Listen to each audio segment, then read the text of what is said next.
right across the atrium.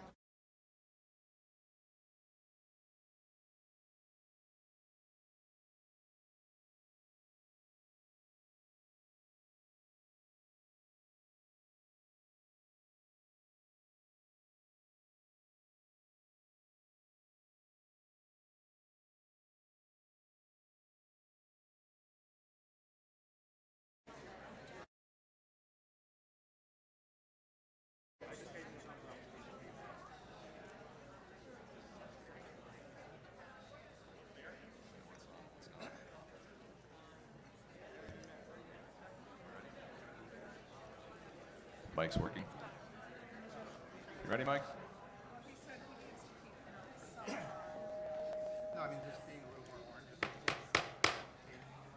I would like to call to order the regularly scheduled village council meeting for the village of Beverly Hills for Tuesday, June 2nd, 2026. Ms. Brown, would you please call the roll? Mr. Aboud? Mr. Drummond? Mr. George? Here. Ms. Rajusco? Here. Ms. Kescometti? Here. Mr. Mercer? Present. Mr. O'Gorman? Here. We have a quorum. Yes. I'd like to mock Mr. Drummond, at least initially, due to prior commitment and Support for Mr. O'Gorman. All those in favor? Aye. Opposed? All right, thank you. All right, join me in the Pledge of Allegiance. We're not equipped with a flag in here, but I know there's one by the football field, so we will assume that's our flag. Okay. Pledge allegiance. All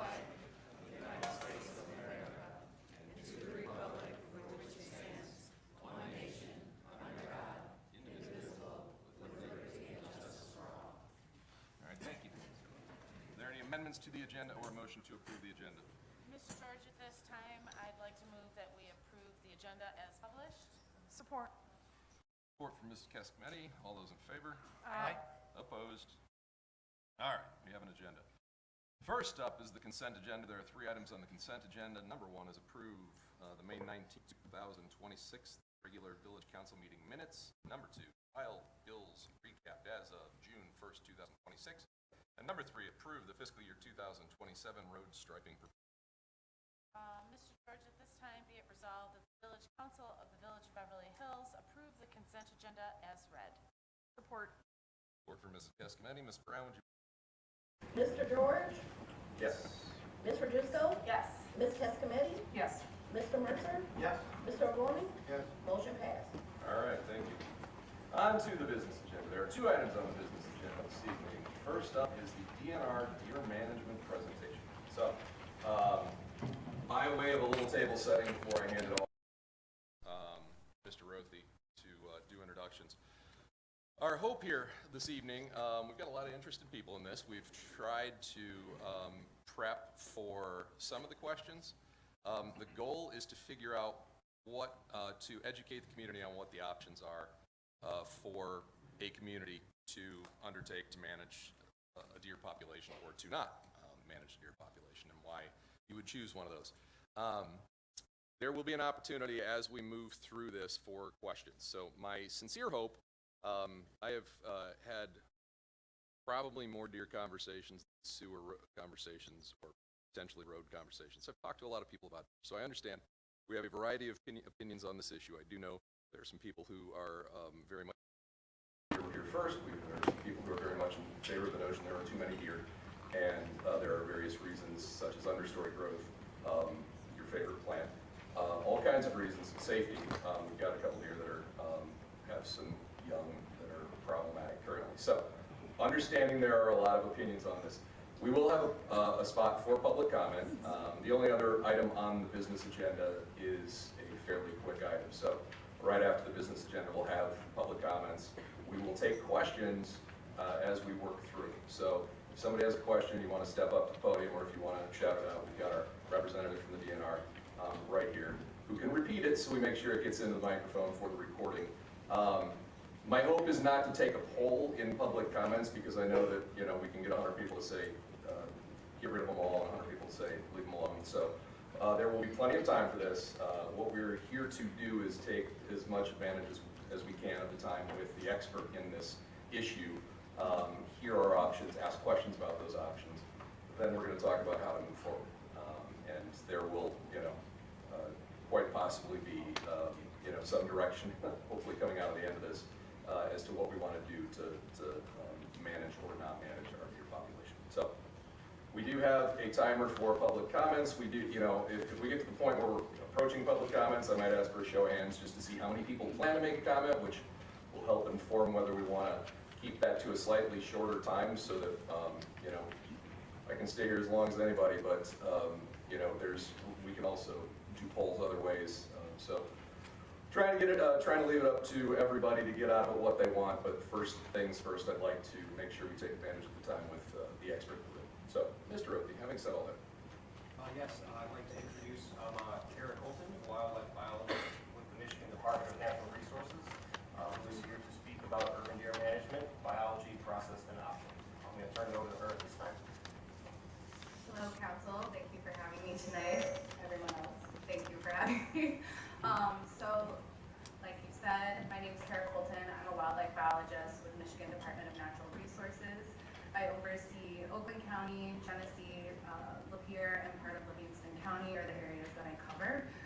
Tonight we'll discuss urban deer management, and I like to do that in 3 different parts, starting with 1, biology about white-tailed deer, 2, the processes that communities can take towards management, and then 3, which I'm sure most people are interested in hearing about, are options, and those options can vary depending on the goals of the community. And once those goals are identified, those options then can guide which way we go. I did want to acknowledge that a colleague of mine put together this presentation, Chad Stewart. He's a Survey and Wildlife Interaction Unit Specialist. So this, some people may have seen before if they've been to some other city councils that DNR has attended. So to dive right into things, to go over biology of white-tailed deer, they are somewhat different than their rural counterparts. They are the same species, however, the life histories are very different when we look at rural deer and urban deer. They are still the same animal, however, we typically see higher survival rates of urban deer, reported as high as 87% in some areas. We also see increased reproduction. I'd like to say that even just behaviorally they're different. So if you were to walk out your front door here and see a deer eating your hostas probably, that deer most likely will lift its head and look at you, potentially even walk towards you if somebody's been feeding it, versus if you were in Lapeer County out on our state game area, if you were to see a deer, that deer is most likely going to hightail it the opposite direction. So just behaviorally, they do act different. Reproduction of urban deer is also known to be higher. We tend to see increased reproduction, so much so that,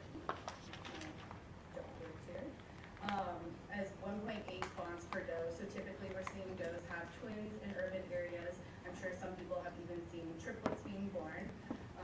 If a fawn that's born this year makes it to about 80 pounds by December, they can also be bred their first year, which is not typical for animals within their first year of life. We also do not see reproductive senescence. So deer aren't going through menopause. They can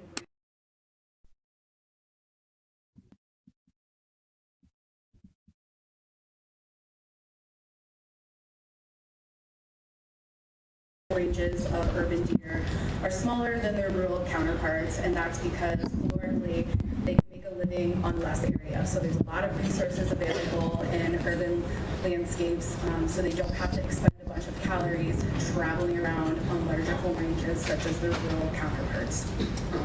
So all of this coupled together can typically lead to higher deer densities that you see in urban and suburban communities. I'm not sure if anyone's familiar with the George Reserve. It's a research area that's owned by the University of Michigan. There's a lot of landmark studies that have come out of this area regarding deer populations. It's a 2 square mile enclosure, fenced enclosure. Research studies all the way back to the 1920s. There was a scientist that put 6 deer in this enclosure to study population dynamics. He put in 4 female deer and 2 male deer in 1928. If you fast forward 5 years, that population grew all the way to 180 deer. So when we talk about deer populations, we see exponentially deer are increasing. This study then was repeated in the 1970s. A different scientist put in approximately 10 deer. Same time frame, about 5 years later, 6 years later, they had 212 deer within the enclosure. So nearly identical growth rates between those two studies. And this is just to demonstrate how quickly urban deer populations and populations are given optimal conditions. Another thing I want to touch on are changes in the landscape. This is a aerial imagery of a portion of Indiana. You can see that there's large farm fields, there's a river corridor moving through there. It looks like a great place to live, to be a deer. So this was in 1999. If we fast forward this image and look at it in 2008, the landscape looks pretty different. Mostly developed at this point, small neighborhoods, golf courses, there's still that river corridor moving through there, but pretty drastic change in the landscape.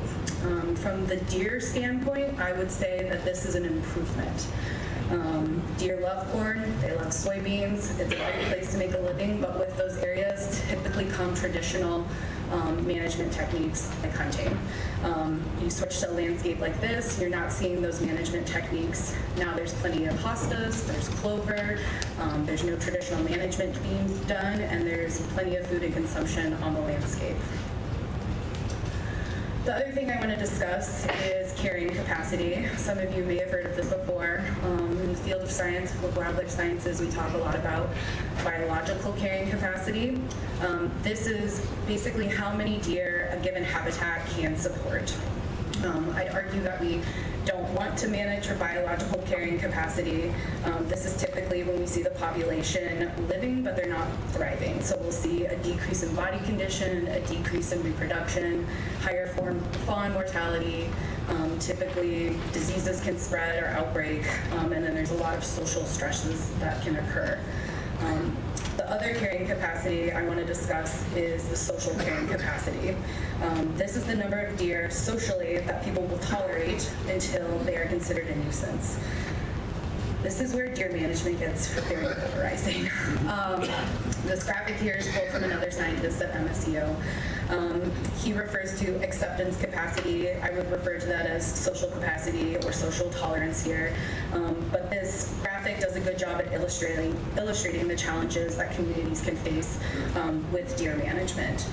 It shows these different capacities here. So that green capacity that's lower, we're looking at wildlife population across time, and the line depicts a typical population growth of a deer population. So over the course of time, you see that deer population grow, and those folks that have the social tolerance and that green capacity think, hey, there's plenty of deer, we're fine with where things are, problems aren't that bad, I could even see more deer, we're not that bothered with the way things are. However, the population can continue to grow exponentially, and we end up in that blue area. This is when some of the people that were initially in the green area that didn't have issues now are saying, socially, I can't tolerate this is too many. I would argue that most people are typically going to get fed up with the number of deer before the area reaches biological carrying capacity. This is how efficient white-tailed deer can be. Their population at some point will reach that biological carrying capacity, and you will see a decline in health. Typically we'll see this in like EHD outbreaks or some sort of disease, but the population will decrease and then slowly start to rebound. Typically, communities will come to us about deer management, and they come to the table with some ideas already in mind. A lot of times, I'm sure you've probably heard voiced concerns over the deer, and that could range from concerns regarding disease. Specifically, we hear a lot of concerns regarding Lyme disease. I do want to make sure folks know that deer play a role in that cycle. They are not responsible for actually giving Lyme disease. The virus is typically picked up from field mice, but they are a role in the cycle of Lyme disease. Another concern we hear a lot about is habituation. So like the picture here, you can see the guy in the hat taking a picture of the deer. The deer is pretty close. we see a loss of fear. A lot of people sometimes will be feeding wildlife or deer, and they can lead towards inappropriate behavior, what we call habituation, and there can be aggression sometimes displayed towards dogs specifically. Another concern we hear is landscape damage. That's a big one. So I can't plant flowers in my yard. They eat the hostas, they eat the arborvitaes, you name it. I'm sure there's a list.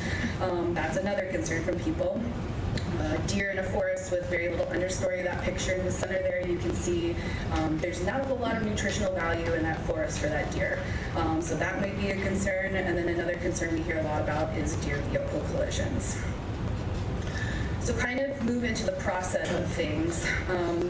There's a few slides here that are adapted from Emily Pomeranz. She's a professor at MSU. She used to work for DNR as a human research specialist, human dimensions research specialist. So some of this is pulled from her work. She's done a lot of work in, like I said, the human dimensions, but with urban deer specifically. So she kind of developed this process for community-based deer management and decision making. So this process was made up of kind of a feedback loop here, pretty intuitive for most people, but you're thinking about engaging in deer management, you're not sure where to begin. We tell folks that they need to start with phase 1, which is defining the problem, so making sure you know what that problem is. Then you lead to phase 2, so making decisions, and this is done by clearly identifying objectives and goals. Phase 3 would be implementation, about how you go about based on your goals and objectives, and then phase 4 would be evaluation and adaptation. So we hear a lot, I'm sure you've heard it. We think we have too many deer, how many should we have? This is where I would tend to push back a little bit and assess of, do we have a problem? So we really want communities to focus on the impacts that deer are having, not necessarily the number. So let's say, for example, you have 1,000 deer out on the landscape, and the deer vehicle collisions, there's some landscape damage, but we can kind of tolerate where the level is. So there's really not that much of a problem. However, you have a community that has 5 deer, and they have this rare trillium that they're very proud about, that's what they find their identity in, and they can't have that rare trillium in their community because those 5 deer are destroying it. For them, 5 deer is too many. So this is where it's really important to identify the problem and then identifying where you want to go from that, what your goals and objectives are. So we want folks to make sure they can collect information to define that problem, whether that's through, a questionnaire to residents, tracking if there's been any illnesses, tracking deer vehicle collisions in the community, horticultural problems, landscape damage, or if there's botanists on staff or someone like that monitors forest health, if that's something that's important, we want to make sure that folks are identified. Change, where, when it's happening, who it's happening to, and then what that severity is. Does the Department of Health track the tick-borne illnesses by geography? I don't know how the county or Department of Health would track that. Okay. I'm sure it goes through like a doctor's office, it gets reported, but I'm not sure if it's reported to like the local county. I'm unsure. Okay, yeah. Thank you. Yeah, I will say there are a ton of seats down front, so if anybody wants to filter down through the middle, there's a bunch. So like I said, after you've identified the problem, the next part is developing goals and then outlining those goals even more with measurable, specific outcomes, objectives. And so an example of this is all hypothetical, but let's say that in the last 10 years, you guys have seen a 50% increase in deer vehicle collisions. That's the problem. We don't like how many deer vehicle collisions are. So the goal is we want to reduce deer vehicle collisions. That's the goal. We want to take it a step further and make sure that you guys can make a measurable, specific objective underneath that. So being more specific, you could refine it and say, we want to reduce deer vehicle collisions by 30% in the next 3 years. Then you guys can help guide your actions to your objectives, and then that allows you to monitor if you guys are reaching success in the program or not. Sometimes communities at this point, when they're in this process, decide to get a deer committee together to consider different options and help work on these. Sometimes communities feel like they have the process, they've been through this enough that they want to take it and just go forward with it themselves. So the fun part, which I'm sure is why everyone's here, management options. I guess I want to state this with, these are pros and cons with every single one of these. If there was a quick, cost-efficient, effective option, everyone would be doing it, and I would not be here tonight. As we can see by the number of people here, this is an extremely hot topic, and people, once again, have very different social carrying capacities with deer management. So I just want to make sure that everyone takes that into consideration. I'm here once again to provide guidance and information. It's ultimately the municipality's decision on if anything is to be done and how it is to be done. So the first thing is no action or response. And so most to this is people could see this as a compromise. This might be when you guys assess, do we really have a problem, and decide, is there really a problem or not? It's also inexpensive. Cons will say that people view this as an inaction. I would like to state that if there is already degradation occurring to habitat and there's already conflicts occurring, these will only continue to happen and increase if this would be the response that the city decided to move forward with. Just to point out, this is a picture of a browse line. I'm sure folks have heard that term before, but you can kind of see basically everything that a deer can eat, basically from its hind legs up, has been eaten. It doesn't get much clearer than that as far as the impact the deer can have on landscapes throughout the community. Another non-lethal option would be fencing and repellents. I'm sure a lot of homeowners here themselves have tried to do what they can. Pros is it can exclude deer from specific problem areas. It's relatively inexpensive. However, it does require maintenance. There's no guarantees that this works. A lot of folks aren't going to plant flowers and then cover them in nets. That's not the point, that they want to have flowers. And it doesn't solve a community-wide problem. It's very specific to the landowner or whomever is putting in a repellent or a fencing deterrent. Another management option would be hunting in the form of like managed hunt. So this would be relatively inexpensive to communities. There are communities that do this. They're highly regulated. Folks will do this either in the form of like an archery program, and it provides economic stimulus to the community. A lot of hunters will pay to participate in this type of program. And from the research, it is seen to be supported by numerous individuals, those that do participate in hunting and those that also do not, because they see that the animal is being used for food and for consumption. Cons are that there are some types of hunting, depending on the program that would be implemented. I have been told that folks have seen this type of program be implemented. It kind of becomes a good old boys club where folks come in and all they want to do are shoot large bucks, which does nothing towards the reduction of the deer population within the area. So that's not appealing to a lot of folks if that were the route things went. There obviously are local concerns regarding hunting in communities from a safety standpoint, and there also can be access issues. So depending on how the community is set up, there are some areas that are more suitable for this than others. So if you are implementing something like an archery program, taking into consideration parcel size or access for people to participate in. I can tell you have a question. Yeah, can you just expand on the just taking out the bucks isn't going to solve your problem? So the females are the ones reproducing, so they're the ones having fawns. One buck can breed several does, but that's why we typically tell folks if they're trying to reduce the deer population, you want to reduce the females because they are the ones reproducing and typically having twins, if not triplets, within the area. All right, thank you. Another management option would be sharpshooting. This is where either a contractor, trained professionals come in and can quickly reduce the deer population. They're typically seen as managed and safe. I would argue that they are managed and can be done very safely. The folks that I have worked with in the past that have done these types of activities are very well trained and highly skilled to do this type of work. Cons to this is it can be relatively expensive. There's not a phone book full of people that can do this type of work. So there's few entities that can do this, so it is rather expensive, and it can be very controversial.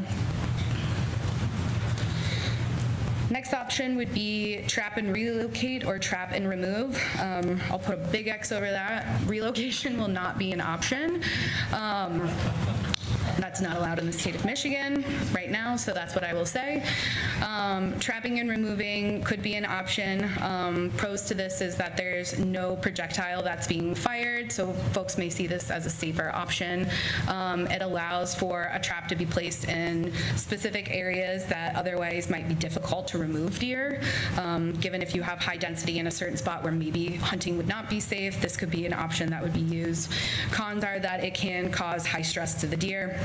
It's labor intensive and it can be expensive because of all the labor involved with it. And then, like I said, relocation would not be an option. So to move into a few non-lethal options, contraception, birth control for deer is pretty talked about a few years ago. It doesn't seem as much of a conversation these days, but to get into contraception is a lot of people think it's a good option because it doesn't fire a lethal projection. It does prevent future fawns from being born into the population. Cons are it is expensive and it doesn't actually remove the deer that are causing a problem. So the one thing about this being an option is it's not reducing the number of deer you currently have, it's only reducing the growth rate. So to just make that connection there. It's also seen as difficult, if not nearly impossible, to achieve results in a free-ranging deer herd. Deer don't know boundaries, they don't know jurisdictional boundaries. They probably do have smaller home ranges and have typical daily movements that they're making, but it's really hard to do unless you have the majority of deer that would be treated with that. That being said, I did want to go into the two federally approved FDA drugs that are on the market for this. The first one is called Gonacon. It has to be administered through a hand injection. It also requires a multi-year booster. So basically, after the first year, you have to administer another booster to this.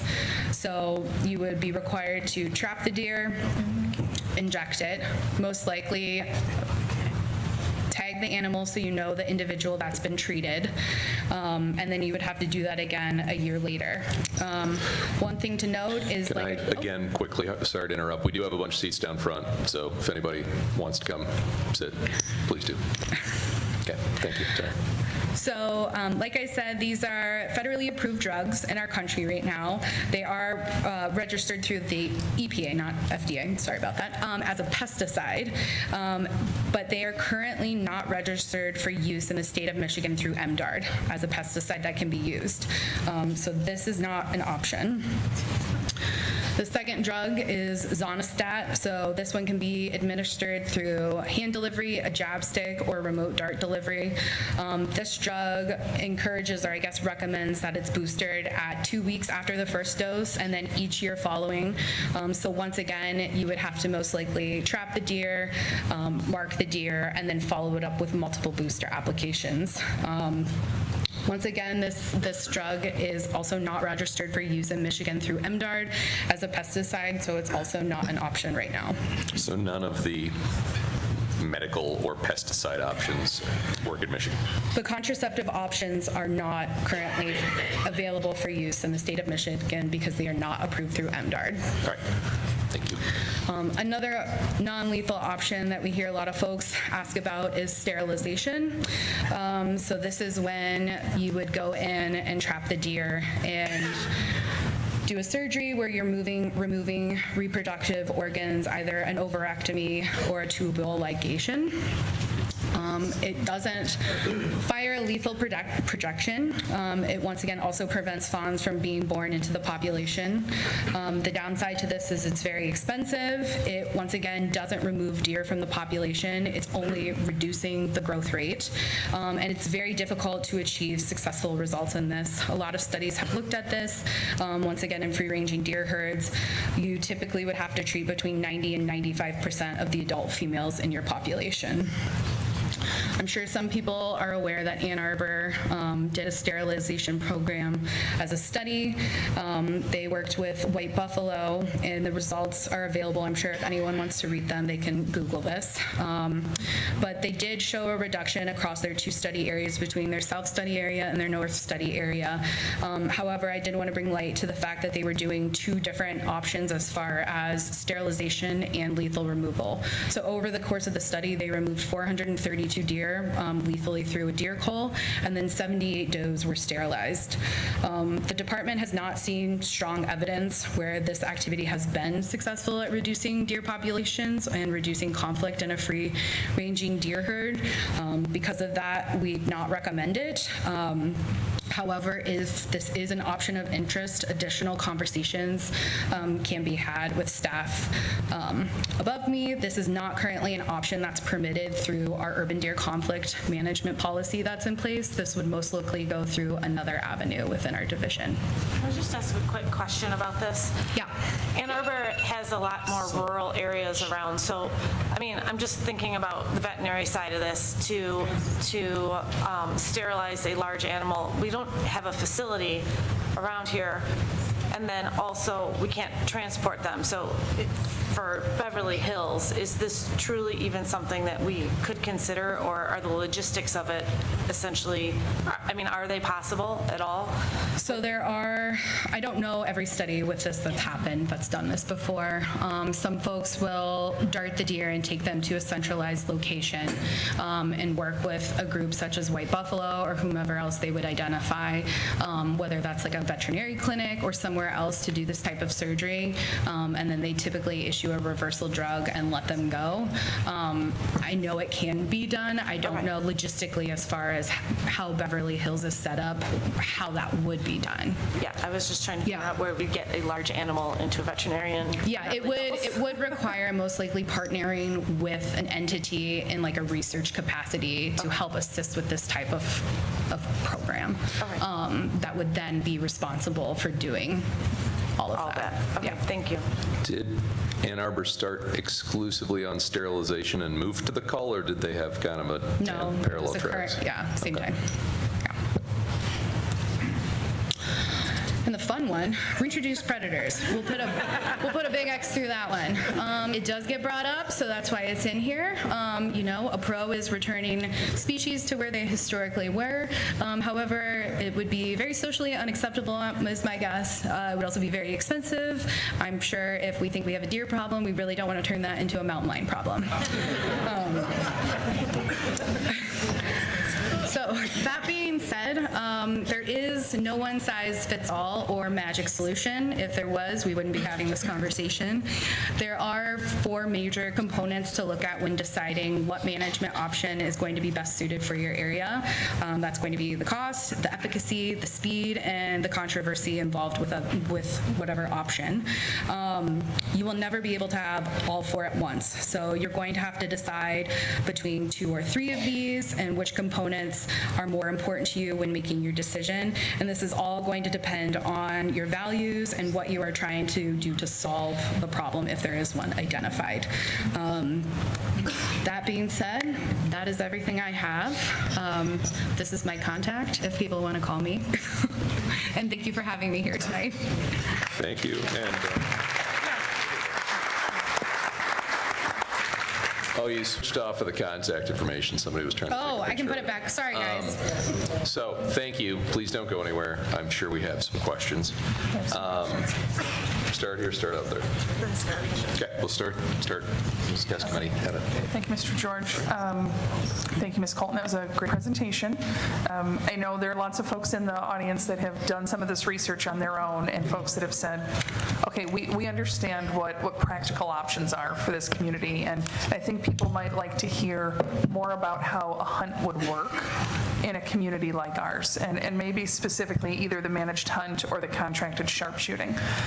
And if you could maybe talk about communities like ours that have been successful. So when I think about this, one of the struggles that I see is, you know, our densely populated neighborhoods and limited natural areas. And so I think about, okay, if we do a hunt in our park, park or our nature preserve, the animals know the good eating is out in West Beverly, right, where the landscape is, right? And so are we going to be able to be effective in a community like this? And so maybe if you could talk about that a little more and give us some examples of who's doing this well that we should look to, and then how we move forward and get started on such a thing.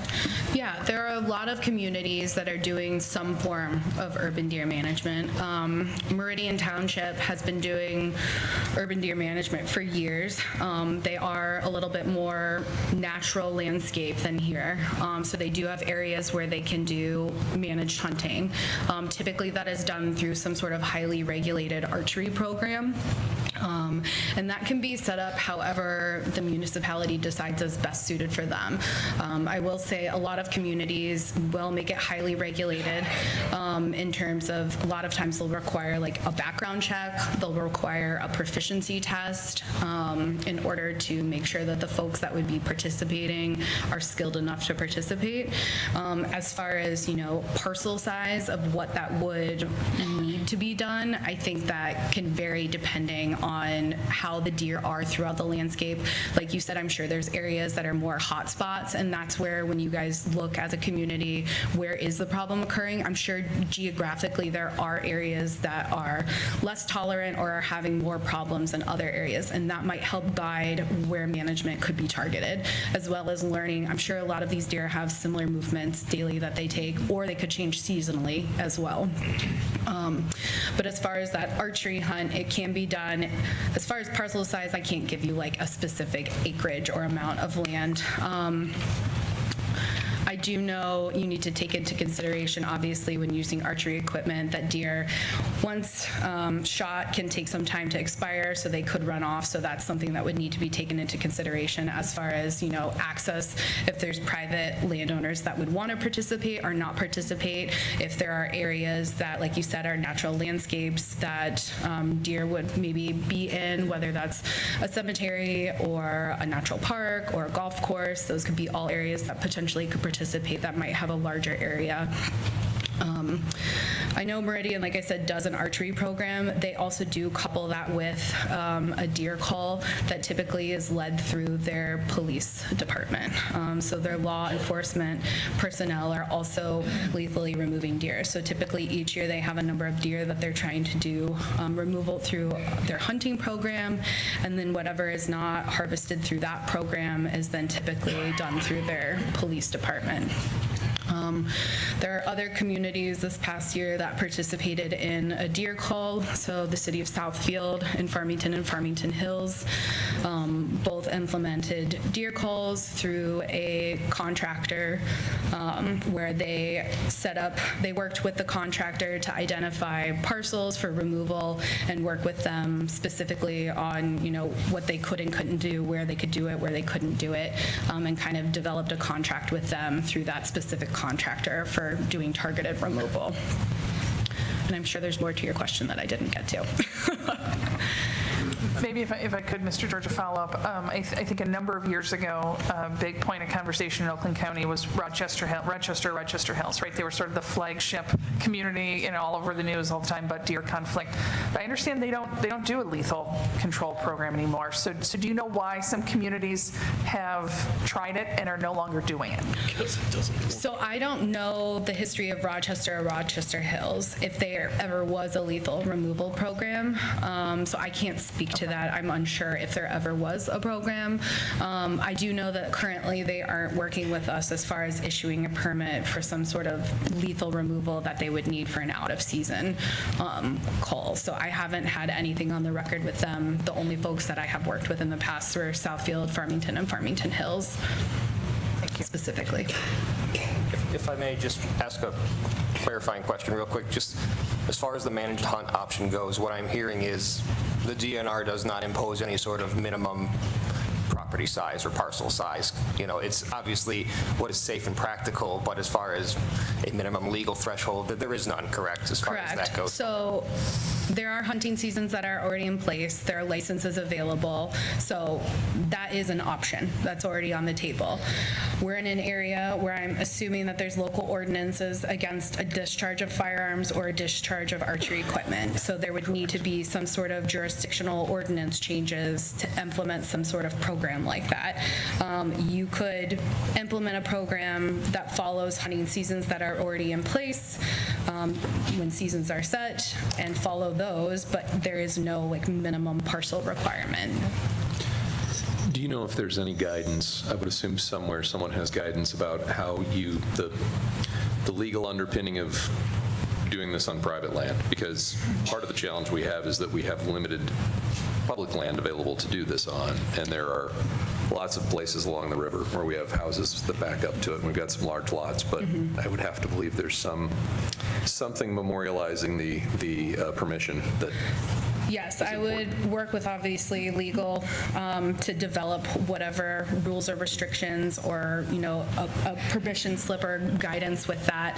I do think Farmington Hills had some sort of sign up essentially where if people were interested in having their land available, they could contact the city. I don't know the documentation from there, what was included in that document, but they probably have some sort of legal document that's drawn up if private landowners were interested to participate. I also think they were interested in gauging interest if, you know, trying to collectively pool private landowners. So if there was a portion of an area where multiple landowners all within the same area were interested, they could collectively pool, you know, 5 folks together for access. But they could probably provide more insight into that. Thank you. Other questions before we take some community questions? I'm sorry? Yes, I do. Mr. Mercer. Thank you. Very nice presentation, Ms. Colton. Thank you. I appreciate kind of the factual matter of it, not really taking sides, but telling us both sides, so that's nice. I've lived in the village for about 24 years. I'm sure there are a lot of people in the audience that have lived in the village a lot longer than I have. It seems to be that we're kind of at the acceptance criteria level of being the threshold where we're really not comfortable with this anymore. So that, just wondering how far we are away from the biological carrying capacity then, and why it didn't seem to be as big of a problem, but yet I've been here a lot more than the 5 or 6 years in each study, that exponential growth of it. Were there disease that came in years ago? Is it because there's less hunting outside? I don't see that they're pushing, you know, that I don't know. I'm just wanting to kind of figure out why we're all of a sudden getting to this point, because there's just a lot more deer. Yeah, so I do think obviously over time that population has started to grow exponentially. I would argue you're not at the biological carrying capacity at this point. I'm sure it could be higher. Like I said, you would start to see a decrease in reproduction. You would see body conditions start to decrease. You would see higher fawn mortality. We do see sometimes outbreaks with disease. Specifically, one of them I can think of would be EHD that typically occurs in the fall. That can occur also in rural settings as well. So I want to clarify that there. But if it were to get into a more densely populated area with deer, you could see a bigger die-off of deer occurring, which would decrease the population. I don't know of any EHD outbreaks in Oakland County. We typically try to track that every year. We had a lot in the southwest portion of the state in the last few years, a little bit north of Oakland County as well, but I didn't have any major die-offs recorded within this area. Thank you. Thanks. Yes. Ms. Colton, one of the things I've read is that in communities that have done some sort of population control, as the population number goes down, that reproduction rates go up. So where deer maybe were having 1 or 2 fawns before, it becomes more common that they have 2 or 3 as population numbers go down. And so the effort in to reduce the population is pushed back by their natural population dynamics. Is that true? You bring up a very good thing that I want to touch on. So one thing I guess I want to mention is if any sort of management is implemented to reduce the deer population, this isn't like a one and done situation. This is typically a year after year kind of thing. So once you guys define goals and objectives and you know you're working towards that, or you get to where that tolerance level or your social tolerance, hey, we're pretty status quo right now, it might be a few years where nothing has to be done. But then at some point, like you said, that population is still going to continue to grow. They're still going to reproduce. I would say if the environment supports it, they could see reproduction once again go back to that 1.8 fawns per doe. And so once again, as that population is increasing, if you're towards the top part of that biological carrying capacity, you will see reproduction rates drop. If you are to drop that population, they still could have, you know, that reproduction rate that I discussed earlier. But yes, just to clarify, this is typically not like a one and done type of thing. If people start to do a reduction in deer population, this is going to take continued effort. It might be initially a few years at a time, and then, like I said, it might be able to go a few years with nothing being done, but then you might get to the point where you're doing something every 4 to 5 years. I have a follow-up question. So I have a follow-up on that. So Farmington Hills, Southfield recently did a cull. I heard that they got about 70 deer in that. Do you know if that's accurate? And I have the numbers. I cannot tell you them off the top of my head. Okay. I should have looked at them. That's okay. Yeah. And is that good? It seems to me that 70, maybe that's a good number, but it seems to be that that's, for that big of an area, kind of a drop in the bucket. So I would say initially, if anything like that were to be implemented, that first year is going to be a learning year. So whomever the city would decide to contract with, if that was the avenue that, you know, the way things went, that's going to be where the program is, you're learning at that point. So I think anything that you can remove at that point should be seen as a success. That's once again where I don't want folks to get hung up on a number. And so we're looking at the impacts that deer are having on the community, not necessarily the number of deer. So we want to see, yes, a reduction in deer numbers, but I don't want to say, are we successful or not based on that number. That's where, once again, we want communities looking at, okay, we have too many deer vehicle collisions. We want to see that percentage drop. So how much is that percentage going to drop once we start doing a lethal removal and removing deer? Maybe they got 70 this year. Who knows what it would be next year? But you start to see a decrease in the deer vehicle collisions. You might. That's how you're going to know if the program is working or not. So I don't want people to get too hung up on numbers. Right, that's one measure of deer vehicle collision. We could try to find out some Correct. other type of metrics to use if we want to measure that and so on. Do you know if those communities to our west and south are planning on doing another one this year or later in the year or next year? From my understanding, they are, but I haven't received any documentation requesting anything at this point. So, thank you. Thanks. Yeah, go ahead. One more question, maybe one more question. You're good. Do you know if MDART is considering approval of those 2 pesticide options? that I don't know. That's a good question. I don't know. Okay, thank you. Softball. What happens to the deer when you do a cull? So that is up to the city. We would Typically. Yes, we would encourage donation of the animals.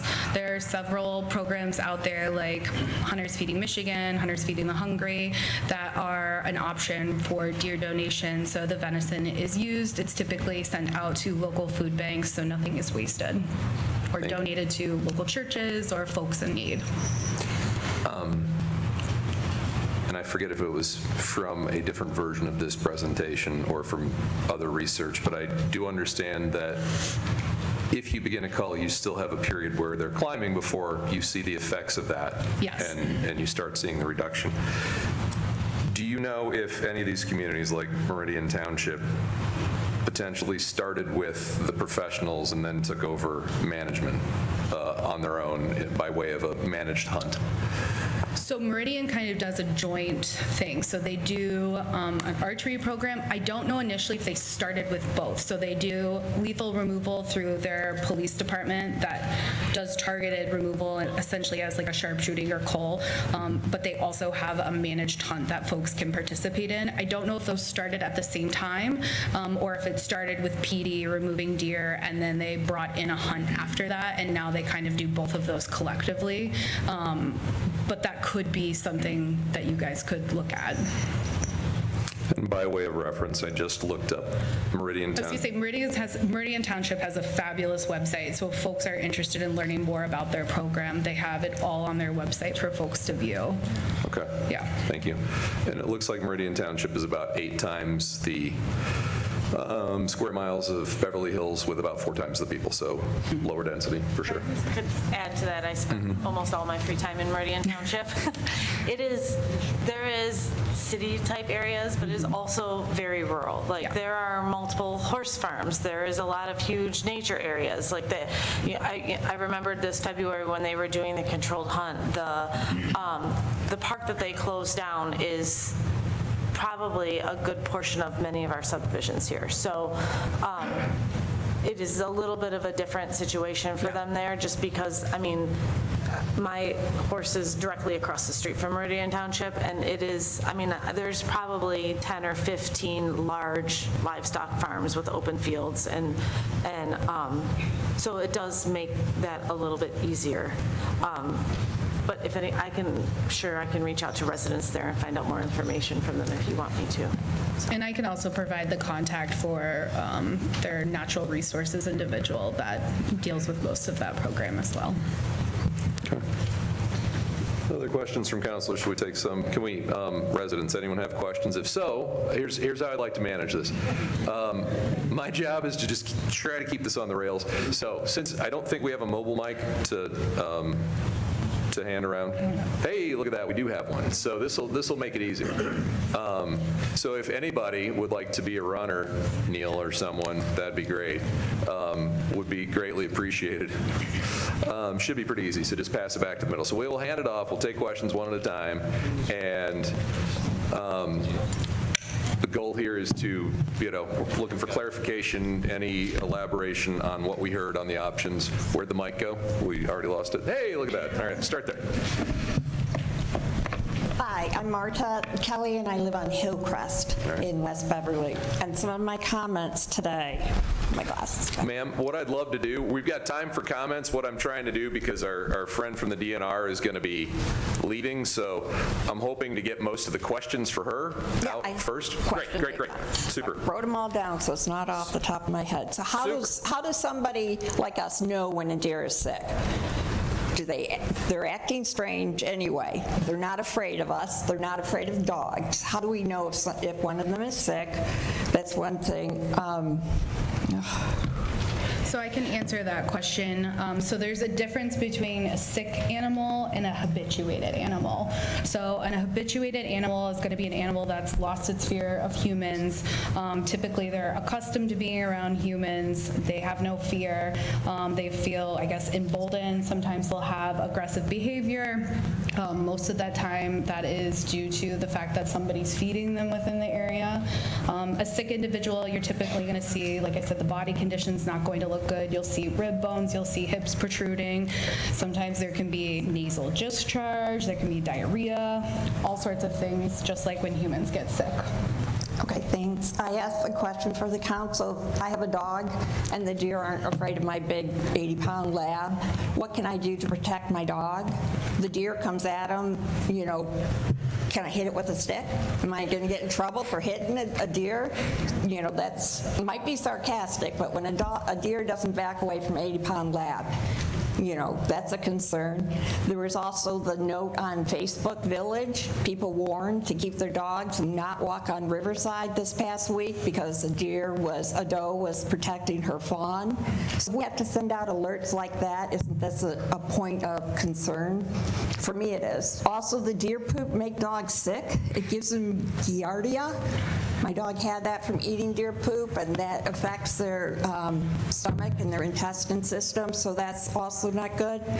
And just the last, can residents volunteer that their yard or their home be used as a sharpshooters? Because that was the problem in Southfield, Farmington, and Farmington Hills. It was reported that there was such small public space that they couldn't get the 400 they wanted to. They only got 70.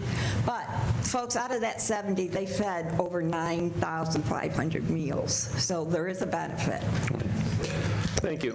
If you could address the issue, and specifically I asked this question before the meeting, if we could get a little context around the aggressive deer currently terrorizing West Beverly, because I know there's some people who have interacted with that animal. So Yeah, I definitely understand the concern regarding that. So we are in fawning season, so does have fawns this time of year. Typically we see that occur May and June. The doe is going to do what any mama would do to protect its baby, so anything that it perceives as a threat, it will be aggressive toward. Typically, that's most likely seen if folks are walking dogs. For some reason, dogs really set them off. Sometimes you'll see it just with a person. This is typically a behavior that can be seen for a few weeks. So while that fawn is immobile, so usually 2 to 3 weeks, that doe is going to be on high alert. I would advise folks to alter your walking routes. Don't take your dog on that street, which I know is irritating and frustrating. But that behavior should subside in a few weeks. These are calls we get every year. It doesn't just happen here. We get calls in other areas with does being or displaying aggressive behavior because they're trying to protect their fawn. I obviously also always tell people if there's an immediate threat to human health or safety that you need to call local PD. They are the ones that can respond quickly and expeditiously, and if something needs to be done, they can do something. Thank you. All right. So we see the hands. They're working from the back to the front, I think, with the mic, so we will get to people with hands up. Hello, my name is John King. I'm a 43-year resident of North Georgetown subdivision, just west and north of Country Day High School. Over the 43 years, we've seen an increase in deer and the pain in the neck of trying to protect our hostas and our flowers and everything else. There's rabbits that also kill our plants and stuff. But the thing in the past 2 years that has concerned me more than anything else that I would say we need to do something is the appearance of coyote. And in the past 2 years, we have noted numerous coyotes who are not there for the plants. They're after the deer. And I fear for the dogs in the neighborhood. We've had 2 coyote attacks on dogs, and I fear the kids playing out back. So whatever is done, and whenever the coyotes have increased, I'm sure it's the size of the deer population. I want to throw out a couple statistics that may be correct or incorrect, but let's say there's 1 million deer in the state of Michigan, and 100,000 of those are in urban areas like Ann Arbor, Farmington Hills, Beverly Hills, and such. Of the 900,000 that are out there, I'm sure that the DNR every year says, okay, we're going to issue X amount of bow license primarily for the does, and X amount of gun license come the hunting season, November 15th. And that's to control the 900,000 so that they don't become 1.4 million. Can you shed any light on what the DNR is doing in rural areas? Are you trying to simulate that in urban areas, or is the geography such that they can't even compare? So I'll start with the first part where you brought up coyotes. Coyotes are highly adaptable creatures as well. I tell folks when they call me with similar concerns, you can find them in a Walmart parking lot. They're amazing creatures. There's tons of studies in the Chicago area. They have a research study that's been going on for about 20 years in downtown Chicago, where they have collared coyotes literally going down Michigan Avenue. So broad daylight, middle of the night, It's very interesting information. The concern about, aggression, there are seasons in place for hunting and trapping of coyotes. There are also nuisance animal control companies that can be brought in to do a targeted removal of coyotes. That's an option for anyone as a landowner or the municipality. So we have a directory of nuisance animal control contractors on our website. That's not endorsing anyone over another one. You can find your own, but if there are specific coyotes that seem to be exhibiting inappropriate behavior, it might be worth looking at a targeted removal of specific individuals, and that can be done through a nuisance animal control contractor. As far as hunting seasons and rural and urban landscapes, to kind of go back to what I discussed in the presentation, the DNR has hunting seasons in place to help manage deer populations. Those are statewide. Anyone can look online, the seasons in place, to see what equipment restrictions there are, what tags or licenses are available for them, and the season dates. Season setting is currently in process. That being said, that is a management tool that folks could use anywhere. There are local ordinances in place, such as urban areas, specifically like Beverly Hills, against the discharge of firearms or hunting equipment, typically for safety concerns, that prohibit that activity. The DNR is not prohibiting that activity, so I just want to make that very clear. There are reasons that those are in place, obviously for safety concerns. It can be done under a managed program in certain situations where appropriate. But as far as managing rural deer different than urban deer, we do that collectively through our hunting seasons that are in place. Yeah. Ms. Colton, I just want to ask a follow-up. Mr. King's question. I'm not sure if this is what you're getting at, Mr. King. Is there a concern that if a community wanted to do a managed hunt, that enough licenses are available? Like, I don't know if that was part of the question. If that was part of the question, we're not restricting that. So.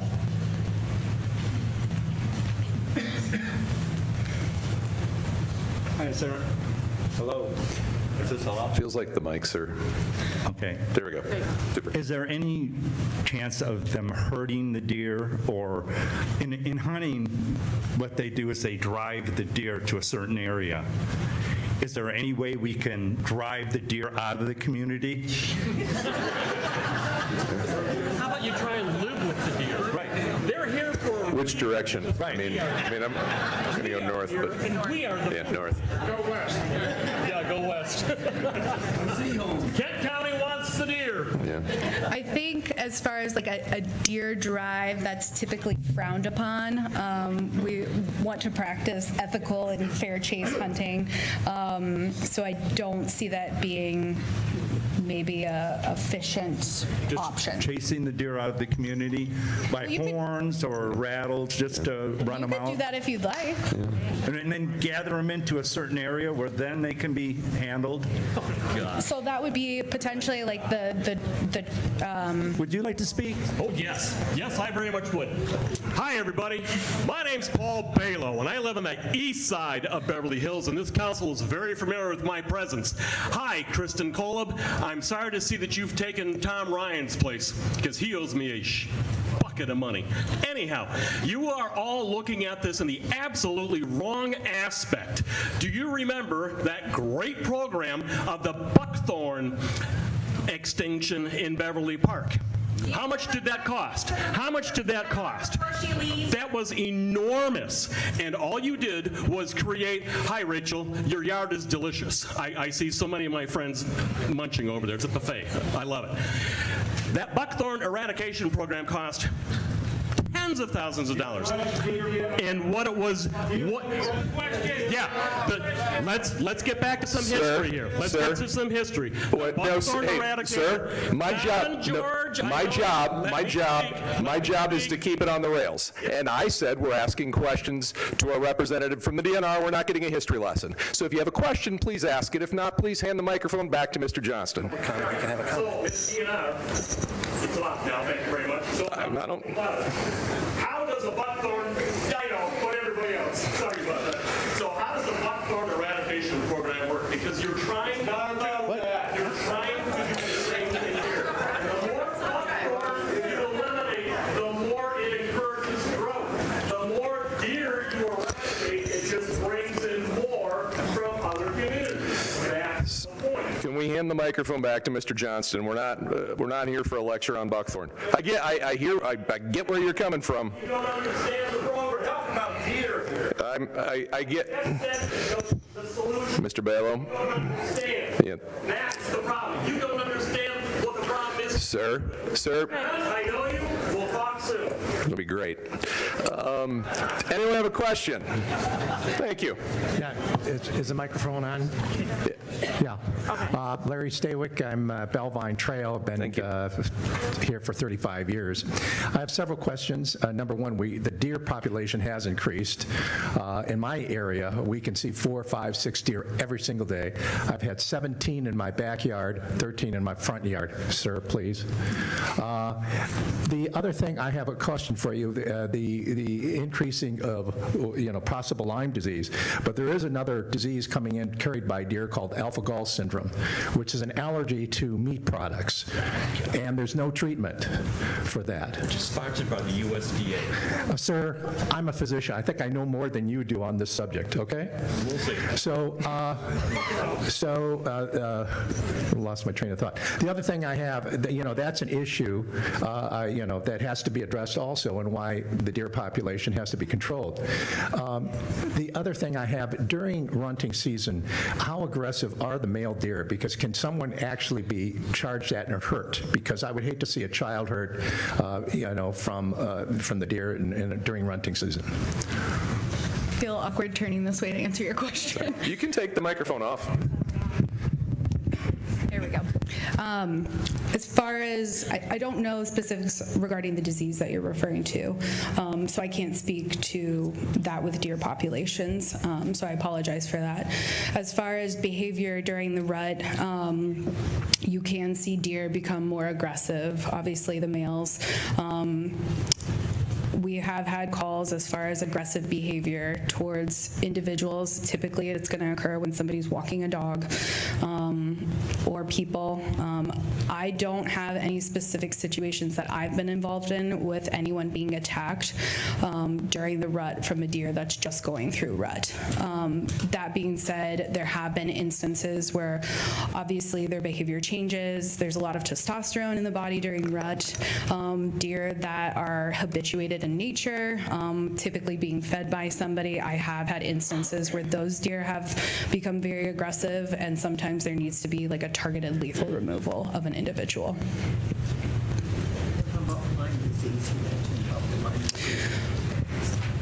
What was your question regarding Lyme's disease? That's another issue that you have to be concerned about in the community. Correct. So that's another metric like I referred to as far as, folks being concerned about prevalence of Lyme disease. I know there has been an increase in Lyme disease. I don't know the numbers from where they were 10 years ago to what they are now. The other thing is that the deer can carry Lone Star. The Lone Star tick just showed up in the state of Michigan, so from the south. That particular disease process is not treated. Can we make sure that when we're talking, we got a microphone, because we're going to put this online, hoping people will learn from this. So if we have a conversation going and the mic can't I pick it wish up. I knew more about all of the diseases with ticks. I do understand the concern. That is one of the reasons that folks want to do some sort of deer management, is because of the concern regarding diseases that can occur.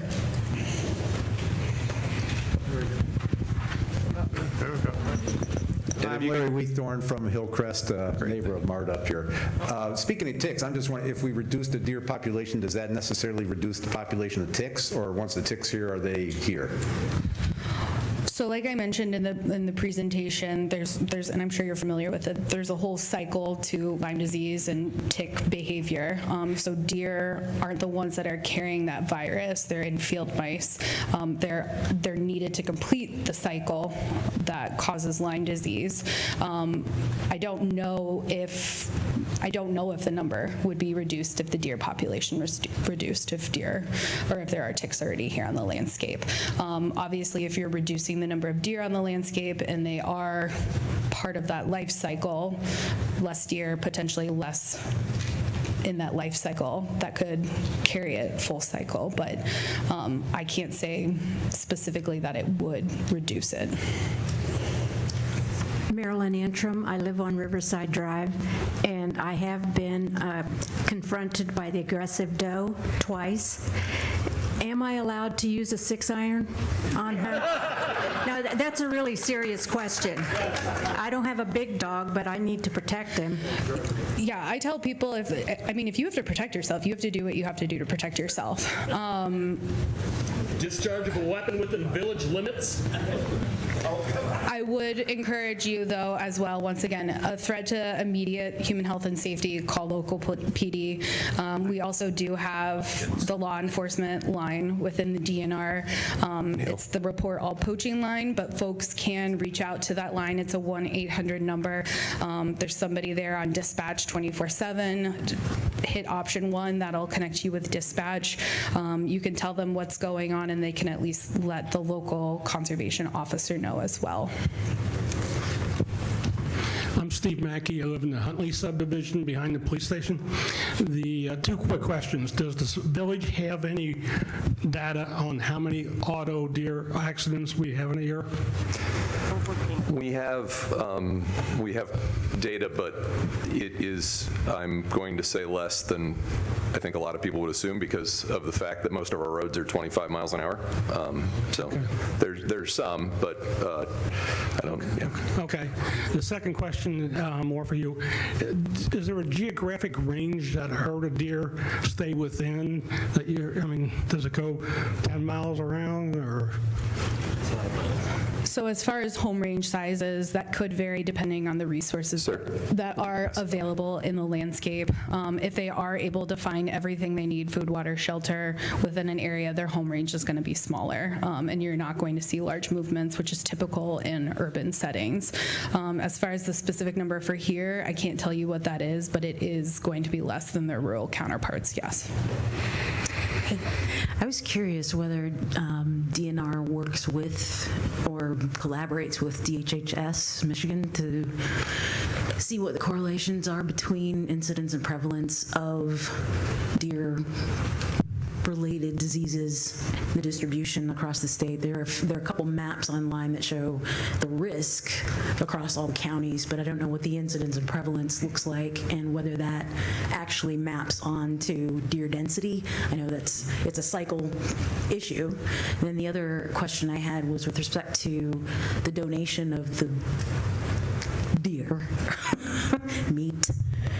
Does that, I know for hunters it's a thing, but in this particular situation, if we were to choose that kind of an approach, does that go through testing before it ends up on a plate?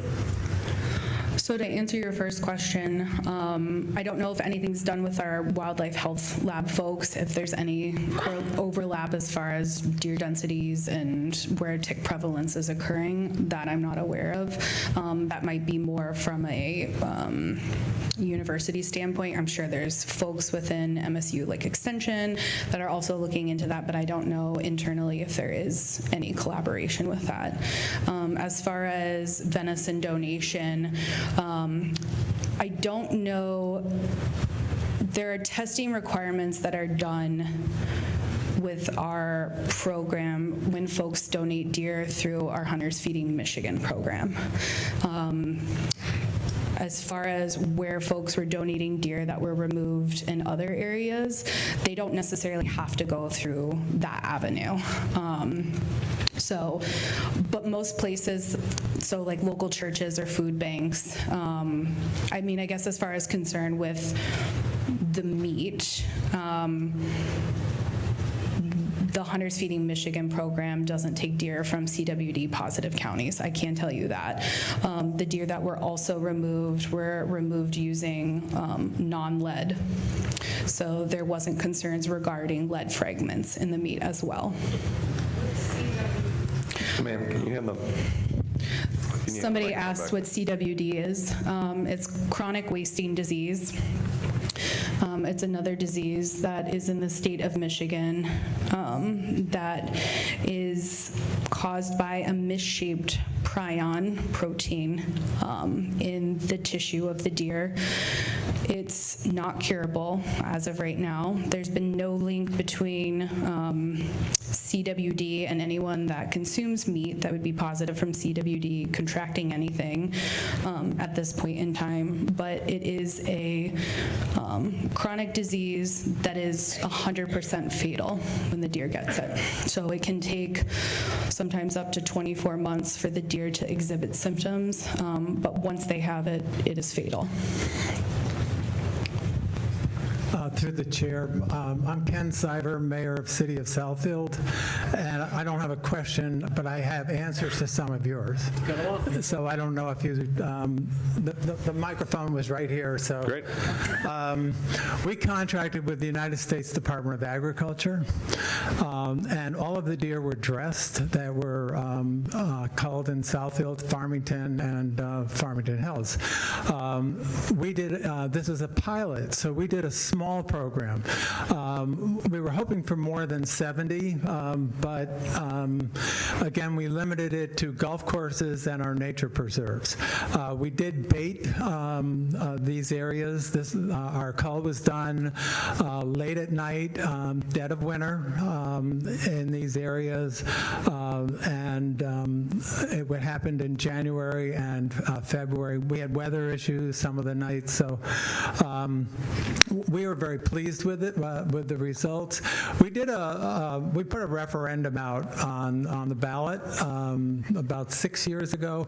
2/3 of Southfield residents said it's time to do something about the deer, and so we went ahead and did all this kind of studies. We did this kind of forum, and again, the majority of people said it's enough. We average 2 deer car accidents a week, and some of them are very, very serious because we have a lot of major roads in the city of Southfield. We will be doing the cull again. We have interest from Franklin as well as Livonia to join Southfield, Farmington Hills, and Farmington. We have also jointly, the 3 communities have hired a zoologist, someone who is, I asked permission, sir. He's a mayor who's done a cull, so I'm giving him the time. Very familiar with it. Shut up. Thank you. At any rate, if there's any other questions that the council had, I could answer them quickly. I don't want to take everybody else's time. Address the cost of butchery. We spent $19,000 on the cull. And again, Not on the butchers, yes. no, that's all we paid. And then there were 2,300 pounds of venison was donated to food banks, and that was 9,240 meals were provided.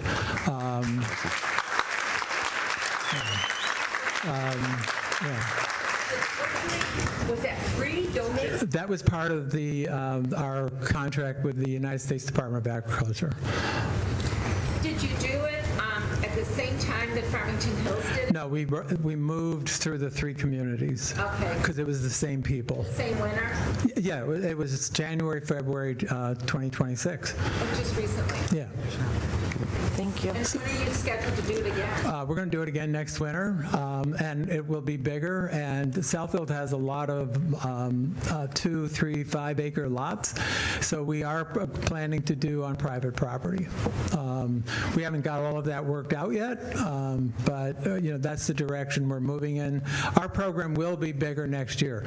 I do want to say to all of you, we're a welcoming community in Southfield, but don't send any of your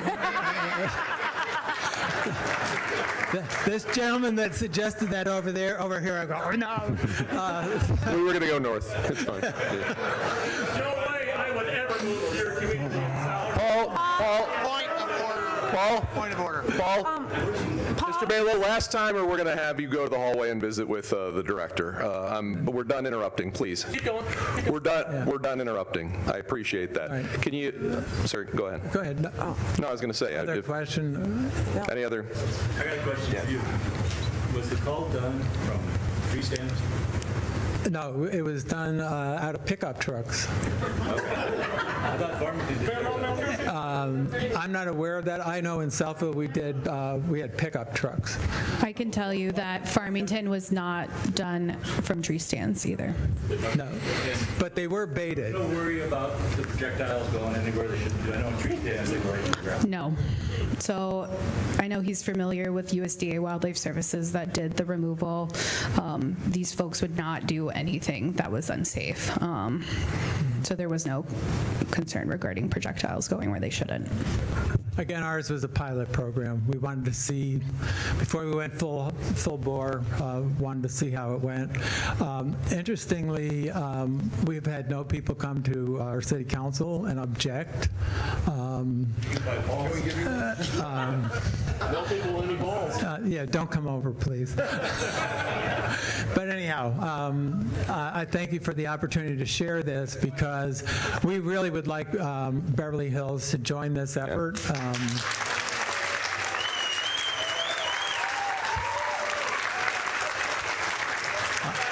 Sorry. Thank you. I better sit down. Can you hand the, thanks, you can hand the mic off behind you. Thank you, sir. Dr. Seibert. Dr. Seibert, thank you very much. I don't know if people are familiar with this gentleman. He has a long, distinguished career as a teacher, a superintendent, and now a public servant. So thank you. I appreciate you coming.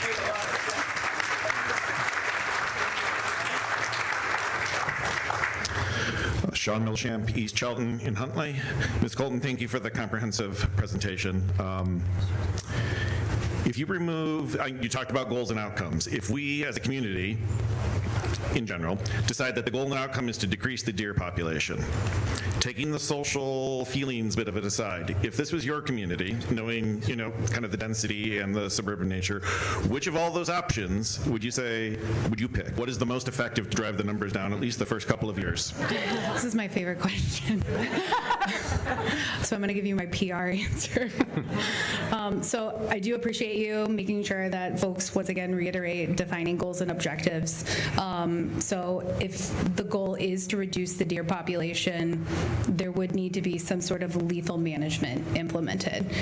How that's done, once again, is up to the community. Looking at the community, how it's configured, identifying where those potential hotspots are, landscape, that type of thing, access, may guide what may be the best option or the best suitable option for the community with that information.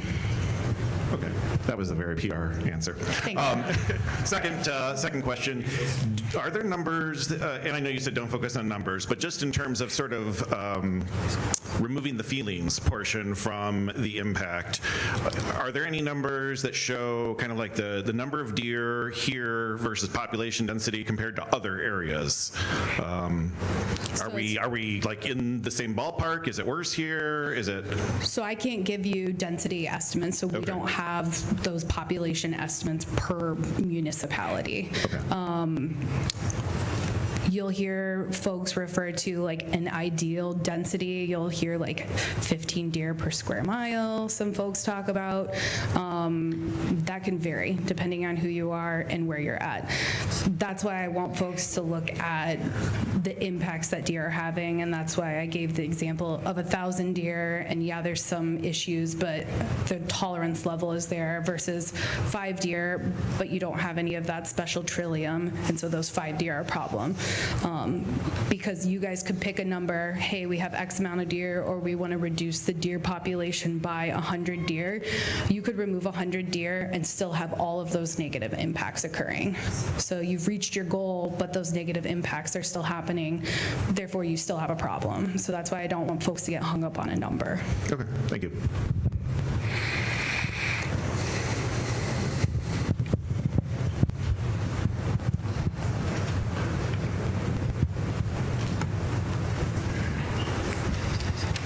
Hi, Hi, Alan Studi, Dunblane Avenue. It is my personal belief that the population took a notable increase during COVID, and my theory is there were a lot less vehicles on the road and deer crossed roadways that they previously had not. I would like to know if you have any data to support my theory. I have no information to support or deny that. Hi, my name is Tina Kaplan, and I live in Kirkshire. I can see that majority of the people here are really in favor of a call, and I'm not, and I have a statement that I would like to read when we get an opportunity to do that. But what I'd like to know is, all the people here don't represent the village of Beverly Hills. How are we going to make a decision that represents the entire village and not just the people here that clearly want the deer to be called?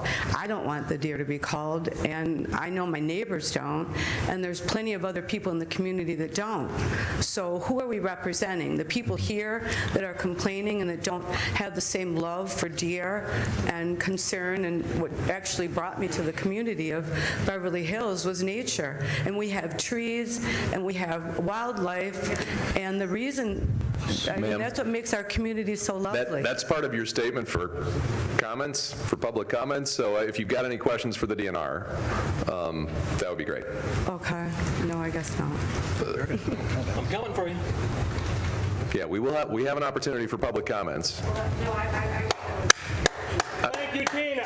Thank you, Tina. Hello, my name You're asking how we're going to make the decision. Council has to make the decision. No, I understand. Yeah. So the council will decide with the input of the village? Yeah, that's why we're doing this. No, but this doesn't represent everyone in the village. Okay, we'll get to that later. I'm trying to figure out if we have questions for our friend from the DNR before she has to. Hi, my name is Susan Everhart. I'm a neighbor in Southfield, but I'm also interested in this topic, so thank you, Mayor.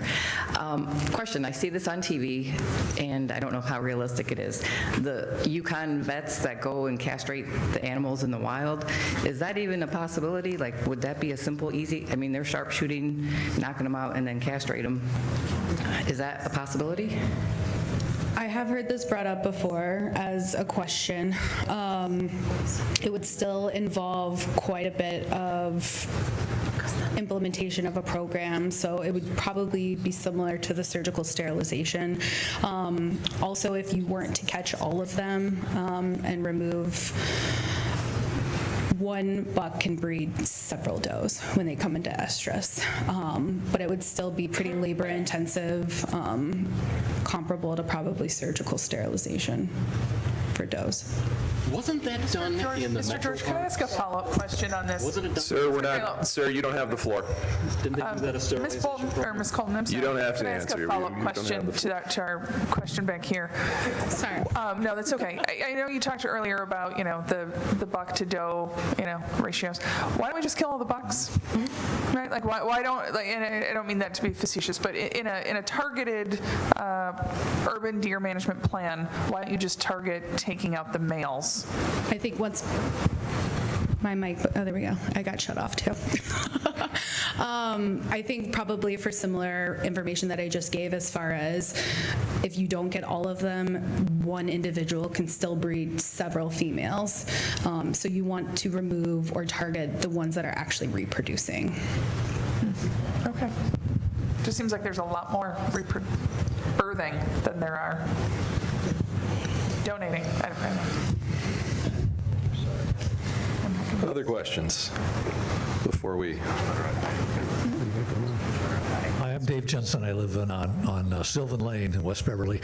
It sounds like you were going to talk about this, but what are the next steps? Are you going to do like a referendum as they did in Southfield? And how will you make the decision about what happens next? We'll get to that towards the end of the meeting.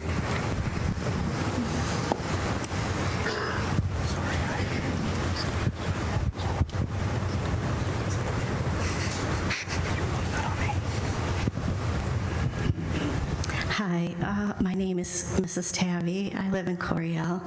Our area is mostly unfenced, but I'm curious how we could go about finding the density and finding the population that we're dealing with, because I've lived here for 32 years, and when I first moved in, you would see a deer on a rare occasion, and now I have dozens in my yard really daily, and my yard's been denuded, and they are stripping bark. And it's true, we don't have the car incidents that other bigger cities have. But at what point can we find out, what we really need to do? I mean, we all love the animals, but we don't want to see sick animals. And I know there was a lame deer that went through my yard, and it was horrific to see. And there are some that look very ill. How can we do a study? How can we embark on that journey? Because I think we need to know the numbers. So if the city was interested in getting some sort of population estimate, which once again, estimate, you're never going to be 100% positive, the number. There are different avenues that you can go. There are different census or surveys that can be conducted. A lot of folks these days will use infrared drones to do a survey, so flying drones typically at night. Typically, most of the time it's done in the winter. So there's no vegetation cover. You can get a better idea of what's across the landscape. That can be costly. In greater areas, helicopter surveys are done. That would be pretty large to do here. As far as the area, if you're looking something to just kind of get a rough estimate, you could implement something even just like a driving survey. So establishing a driving route that provides good coverage of the city, knowing that you're not going to see everything that's out there, but if you were to conduct that at sunrise and sunset and repeat it multiple times, that's going to give you some sort of rough number or a starting point, knowing that once again, if there's areas that have fences or areas that you're not going to be observing, you're most likely undercounting what's out there, but that would at least give some sort of number. And part of the conversation you and I had, because I knew this would come up, and somebody had talked about municipalities using helicopters to try to count. And, the part of this conversation is if we're defining a problem, we don't need to know the number. We need to figure out whether we feel we have a problem. And if you're talking about, observable populations that we feel are excessive, or there is a threat to safety, or there is a, how do we define the problem? And it might not involve knowing the number. Because if we say, well, that if we find out it's 80, what does that tell us? And so that's the challenge, is trying to figure out whether we collectively feel we have a problem that needs to be addressed or not. Where'd the mic go? There we go. Hear it now. Okay. My name is Terry, and I have lived here over 45, 46 years. And when I first came to this community, there was a lot more woods. There was a lot more nature. And I've seen it all just about disappearing. And what else I've seen is properties that were once one house now have 6. Once had one house now have 3. A piece of property just went for sale at the corner of Beverly and Evergreen, and they said, you could build 6 houses on this one parcel. It's great for developers. So what's happened is we have created this problem. Let's get the other side of the story here. The deer aren't the problem. Human beings have created this problem. And why is our solution, and I'm asking you this, always to slaughter these animals? Why is that the solution? That the only way to deal with this is to slaughter them? Because we've created this. We are responsible. I appreciate that, and why do we slaughter? Why is always slaughter? I'm not going to make the DNR responsible for answering that question. That's why they provided us options. Do nothing, do a call, medically manage it, So we have options. I understand what you're saying. That's not a DNR question, that's an us question. Yeah, you're right. Yeah. You're right. Okay.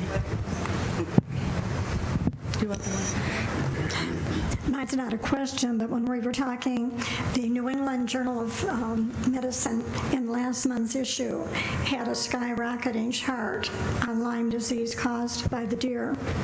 It's a real problem in the upper Midwest and the East Coast. And their answer was, you've got to get rid of the deer. Any other questions? I've got one. How many deer were in the state of Michigan 100 years ago? I was going to say deer were once extirpated. They didn't exist at one point in the state of Michigan. So quite a change in history. So you talked about trapping and removing. Does that involve euthanasia then? So it would be lethal because there is no relocation. Right. Yes. Right. So and how are they trapped? So that picture that I showed kind of, there's different traps out there. Some folks will refer to them as clover traps. So they would be baited into that trap and then either captured and lethally euthanized, essentially. And they can use that meat? Yes. And you said something about they become habituated to they adapt to the fact that there are traps, so they might learn to avoid them? Some animals will become either, we call it trap happy or trap shy. So obviously if there's something new on the landscape, sometimes animals can be weary of it. You know, if something seems odd. Some animals go, oh, there's food, and walk right in, and they don't care. So it just kind of depends. Does anybody do, you were saying there's some communities do archery and guns. Do they also add in trapping to that mix? I don't know anyone that's actively trapping to remove deer. I know it can be done. As far as communities that are doing firearm or archery, I don't know if anyone's doing a combination in Michigan, or I would assume most of them are probably archery programs within highly populated areas. Depending on the community, there could be areas where firearms would be appropriate as well. Any other questions before we? Mr. George, can I ask a follow-up on this question here? I think I know the answer, but maybe you can help. I hear often from counterparts in northern Michigan and the UP that they're very sad about how many deer they don't have. Why doesn't the DNR allow relocation? And is it disease containment or tell us more about that. No, good question. So if that were to be the case, you are correct, you're on the right track there. All of the biological contents of that deer are getting moved. So there have been studies that have relocated animals. We typically see high mortality, so survival rates are pretty low for individuals that are moved and relocated. You're plucking an animal out of an area where the environment is completely different and dropping it off elsewhere. And then for disease concerns, there wouldn't be movement because of that. We don't know all of the biological contents that could be in that deer that could be moving, and we don't want to move that across the state. Okay, thank you. Any other questions before we? Yes, sir. I have a question for the village attorney. Do we have to get some kind of insurance if we have a hunt? We'll probably have to, we'll look at that if we decide to go down that route. I would assume they're required to be insured, whoever's doing the call. But again, if you're dealing with a government agency, all these municipalities have the same insurance. That's a question for another day, but we'll definitely answer that. Anyone else? We're approaching, I think, the point at which we can probably let Ms. Colton get on with her evening. Any last questions before we do that? I would a round of applause for our guest for holding down not only the presentation, but like an hour of questions. So I greatly appreciate it. Thank you. Not a problem. Once again, my contact information was up there. If you weren't able to grab it and you do have questions, council will have it and you can get a hold of me. So thank you very much. Thank you. All right. The QR code is on the door. At the last page of the presentation is Ms. Colton's contact information.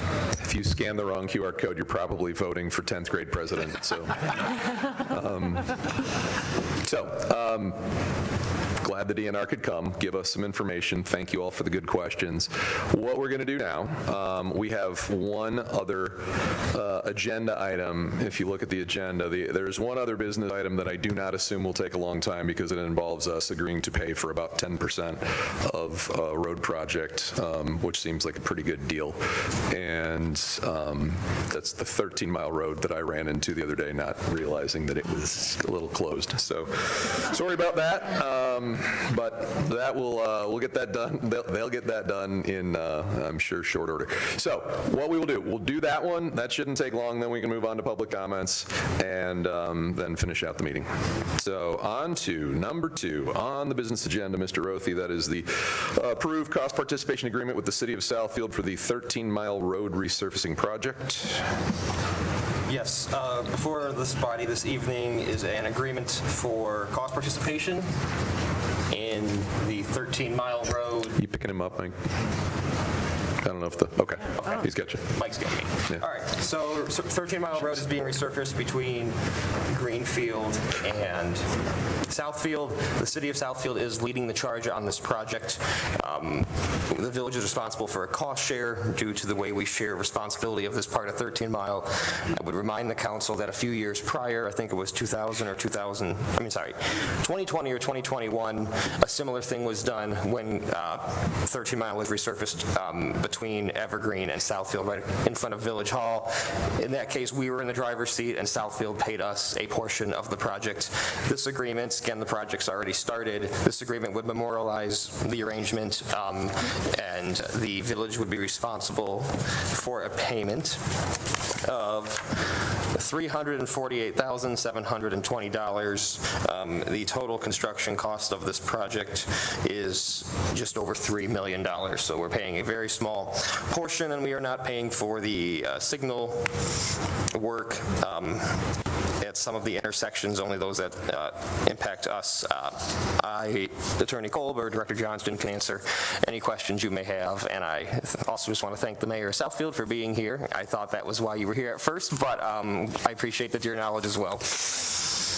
All right, so the construction cost for this is $3 million, $3.062 million.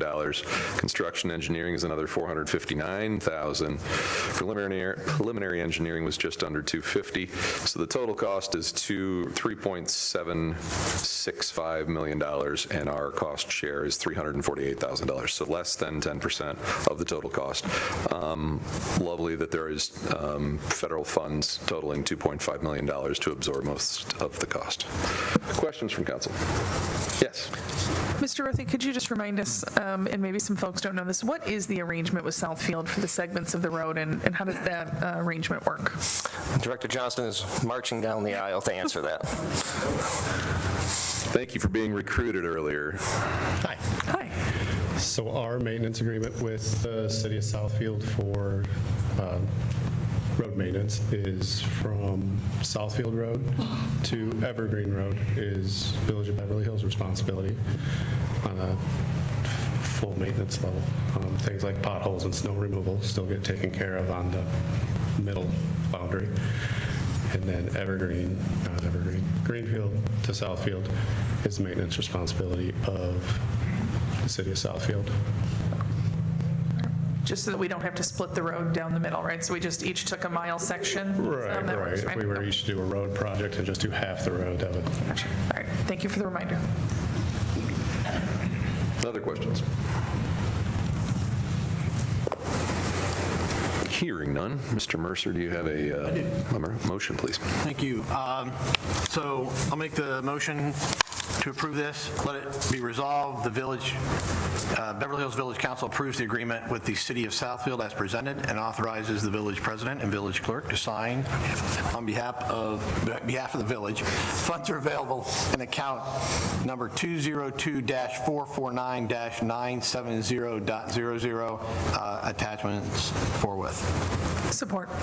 Support from Mrs. Cascometti. Ms. Brown, would you please call the roll? Ms. Rajusco? Yes. Ms. Cascometti? Yes. Mr. Mercer? Yes. Mr. O'Gorman? Yes. Mr. Drummond? Yes. Mr. George? Yes. Motion passed. All right, thank you. All right, that concludes the business agenda that we kept light this evening so that we could focus on the DNR presentation. So we're on to public comments. I am happy to, anyone who wants to comment, but show of hands, how many people think they're going to comment, because I want to know how many, where to set the time. Okay, so we keep a timer. We're going to keep it at 4 minutes. Like I said, my goal, you're welcome to come up, state your position. We will have time for a poll. I heard the applause earlier. I think the majority of the audience, I know where you stand. I am willing to hear from everybody who has any opinion on this issue. This is also, since it's public comments, open to any and all on any matter. So when the podium is free, step to the podium, please. Give us your name, your street. Mr. Adam is going to be running our countdown timer over here, so we ask that you keep it to the timer length so that everybody has a chance to get their comments heard. You can hear me. Very good. Bill Eisman, Valley Ridge Drive. Thank you for the opportunity, and I'd extend my thanks to the DNR for sending such a great representative this evening.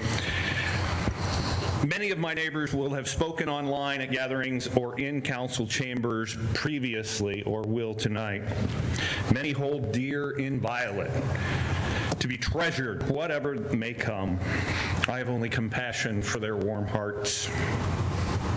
Others talk of property damage, the risk to life and limb from auto accidents, disease transmission, and the other human conflicts that an overpopulated deer herd brings. I'm sympathetic to their feelings, but this is not my primary concern. I come here this evening as a representative of the Lorax. I speak for the trees. I speak for the shrubs. I speak for the wildflowers. These are the things that should populate our scarce natural areas. Our overpopulated deer herd is devastating the very ecosystem that they themselves depend on. By overbrowsing their favorite native plants, they subject those plants to extirpation. Man, we got to hear that word twice tonight. Good job, Bill. By their overconsumption, they make these plants unavailable for other animals. The insects, the small mammals, the frogs, the toads, the birds, in this interconnected web of life. Every ecosystem has an energy balance, and the one around us is really out of whack. We must return the deer population to a sustainable level for the sake of all of the components of the plant and animal community around us. We must not allow our natural areas to become the truffula trees of our region. Heed the Lorax. He speaks for the trees, the shrubs, and the wildflowers. We must reduce the population of deer. Thank you, sir. Who's next? Step up when the podium's free.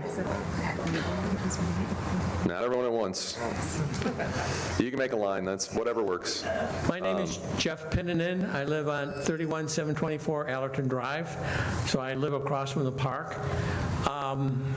I've made a decision that when you have an oak tree in your yard, you're providing food for the deer, your acorns. So I'm putting in maple trees to replace the oak trees that I have. And unfortunately, my son went up north and there's a lot of deer with ticks, and he slept with the dog, and he may have Lyme's disease. So, yeah, Lyme disease is a real problem when the deer and dogs mix in the park. That exposes them to Lyme disease, and then it will expose you as a human being when you cuddle with your dog at night. That could be a problem. Thank you. Thank you, sir. Sorry. Thanks, ma'am. Alan Studi, Dunblane Avenue. For over 2 years, I started regularly inquiring at the village office about plans to address the deer problem. I was tired of watching my vegetation in my yard be consumed. The answer I was consistently given by personnel at the front desk was, "We're waiting to see what surrounding communities are doing." That answer sort of irritated me. Fortunately, Farmington Hills decided to be leaders. In a well-publicized council meeting, a year or so ago, which I attended, and I have reason to believe someone associated with the village may have also attended, the DNR gave a rather telling presentation similar to what we saw tonight. There were two key takeaways from that meeting. One, if you aren't taking out at least a third of the population each year, the population is growing, which is basically the statistics you saw tonight. And speculation that the deer in our residential areas may not be roaming more than about 1 square mile. Following the meeting, Farmington Hills, Farmington, Southfield quickly committed to an annual call. So the wait-and-see excuses are now gone, but we sit here tonight and the village has still not decided to do anything. I ask the question, why? I have had up to 9 deer in my yard at one time. A fawn was born in my yard. A fawn was born in my neighbor's yard 2 doors down. That's disturbing, because a doe is not going to give birth in a location that they feel is unsafe. And now we have a generation of deer who have lived their entire lives in our yards. It's now their home. The deer have literally killed plantings in my yard and seriously compromised others. I've installed over 200 feet of 7-foot-high deer fence in my backyard to attempt to mitigate the problem. I have deer netting on the evergreens in my front yard. And I live in East Beverly on a 100 by 100 lot. It's on a corner with houses on all other sides. There's no wilderness area nearby. So I fully support a recurring call. The problem is, as discussed here tonight, these are traditionally done in wilderness areas and parks, and there essentially aren't any in East Beverly. So if the 1 square mile theory is correct, something beyond a traditional approach will be needed to move the needle. And I'll speculate this is exactly why the Farmington Hills, Farmington, and Southfield call only managed to take out approximately 70 deer, because the deer are in people's yards. Wait and see time is over. I would say the situation is analogous to global warming. If you wait too long, you won't be able to solve the problem. We're at a crossroads, and aggressive action, I believe, is needed now. Thank you. Thank you. Global warming. Serious. Hi. As I mentioned, my name is Tina, and I live on Kirkshire. I appreciate the opportunity to address the deer management issue this evening. I would like to propose that we develop a non-lethal humane management program. Reducing the number of deer will not resolve the deer-human conflict. I understand that some want to propose a deer call. I'm against that because I feel it's inhumane and because I love animals and can't imagine wanting to kill them, regardless of the reason.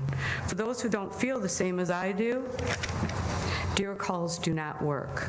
Killing deer doesn't control the populations, as their high reproductive rate will quickly compensate for any deer removed. This would mean that each year we would have to kill enough deer to significantly reduce the herd and then continue to kill deer to keep the population from bouncing back.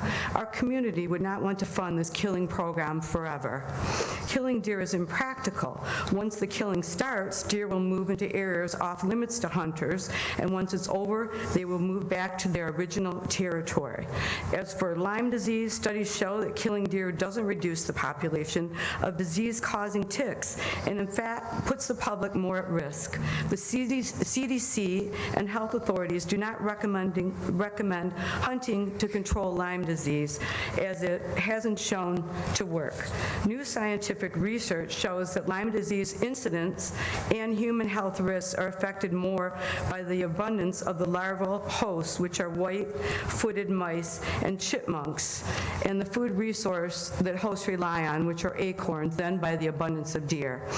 As far as deer in the garden, which I understand is upsetting to people, the best way to address this is to replace plants attractive to deer with more deer-resistant native species, and to protect highly desirable plants with repellents or fencing. And I have some information about deer in the garden I'd be happy to provide the council that may be helpful to residents. Oops, thanks. In terms of collisions, speed limits should be enforced. Fencing can be erected to prevent deer from crossing roads. Overpasses and underpasses can be installed, and we can mount activated flashing lights. I purchased a deer whistle. I don't know if anyone's familiar with that. Had it installed on my car, and it's supposed to be very effective, but I think it may be over 25 miles, so, but we still have areas where it's 35 or so forth. So that might be something we could look into as far as the collisions go. And in closing, I'd like to say there will always be deer. The key is to learn to coexist.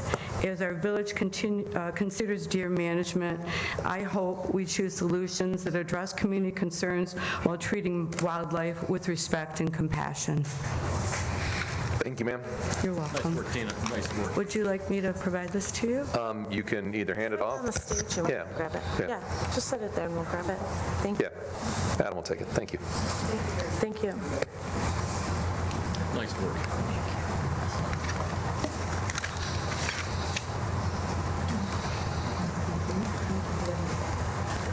My name is Nancy Irvin. I live on Vernon. My name is Nancy Irvin. I live on Vernon. I'm here to speak on behalf of the deer. I love the deer. I enjoy them so much. I have a lot of deer that come through my yard, and I enjoy watching them. I enjoy the fact that two babies were left on the grass in our backyard, and we watched over them for 10 hours until the mother came back so that a coyote wouldn't get them. What I've done since we've moved here, I've only been here 3 years, I've adapted. I'm an avid gardener, and I now have plants and tons of flowers that they don't touch. And I invite anybody who'd like to come and see. I can't plant some flowers, I know that, and I miss them, but I've made up with a lot of flowers that they do not touch. And so I guess I'd like to talk about life and how wonderful it is for me to be able to see an animal of that size in my yard when they're free to walk around. I just think that's such an incredible blessing. So I'm just here to speak on their behalf, and when I hear the thought of shooting them, it hurts my heart. Thank you.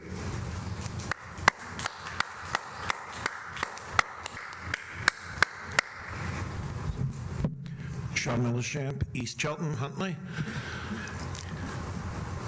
I am sympathetic to all the people who have landscaping here about it. That's not interesting to me, really. I mean, I can coexist with that. But 35 years ago, maybe a little bit more, I had a friend just a little west of Beverly Hills on 13 Mile who hit a deer, tumbled over that the railing and down the ravine, spent weeks in the hospital instead of here at Groves High School. That was 35 years ago. I think we all agree the deer are a lot more prevalent now. I myself have hit a deer, and I was going the speed limit. The car got damaged. I was okay. But if there is a chance of even one young person who's still learning the ropes on how to drive, preventing them from going through what my friend did, let's drive the deer population down. Humans first. And there was a lady who said that we were the cause of this. I will agree, yeah, we are the cause. But you know what? We also need to be the solution. We live here. If you don't like it, you can go out and live in the woods somewhere. But this is a suburban area. It needs to be functional. It needs to be safe. Thank you. Thank you.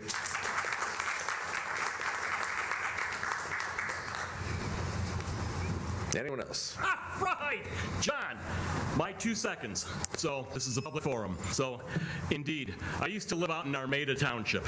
No, it's Richmond Township, out in Armada. So 10-acre farm, I measured it out there, ran it. How many deer did we have? None. How many turkeys did we have? A few. For years, I took care of Southfield and 13 turkeys. For 3 years, I made certain that they got to bed every night safely. I followed them around at dusk. I knew where they were. I took care of them, made certain that they were taken care of for the night. They moved on. Nature took care of that situation. The reason that we have deer here is because we're here. We're the food source. When I lived way out in the middle of the woods and way out in the middle of the country, there are no deer. They are here because we are here. We must adapt. So it is their home. But if you want to go this route, why stop at the deer? Those Canadian geese are pooping all over the place. Why don't we get rid of them as well? You got chipmunks and squirrels that are producing Lyme disease and all sorts of other things and fleas and whatever. That's your tick source right there. Let's poison all of them. Let's get rid of them. Who needs them? After that, we'll be able to get rid of the hawks. We'll be able to get rid of the owls at night because they'll all be poisoned. We won't have to bother with them at all. So why go with working numbers? Let's get rid of the bees as well. Who wants to be bothered with all the bees buzzing around? Who wants to be bothered by carpenter bees?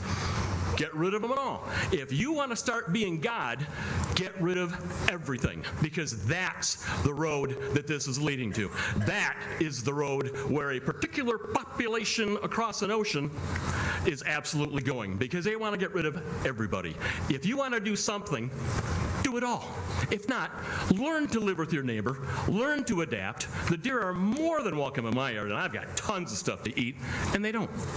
But there are deer in my yard every day. They don't eat my hostas. In fact, I hate hostas. They can eat as much as they want. And boy, do I have an abundance of them, and I plant more and more and more. All the deer can come and live in my yard because I don't hate anybody. I don't hate them. They are more than welcome. I adapt. I live with what I have. I have an Oriole feeder out in the back of my yard, which is full of grape jelly, which is just amazing to see Orioles have returned to our neighborhood. It's wonderful. I go to Acacia Cemetery 2, 3, 4 times a week. I see all the deer that are there, and they're cool. They're just hanging out. I also see the coyotes that are there, and they're managing the population very, very well inside Acacia Cemetery. It's called nature.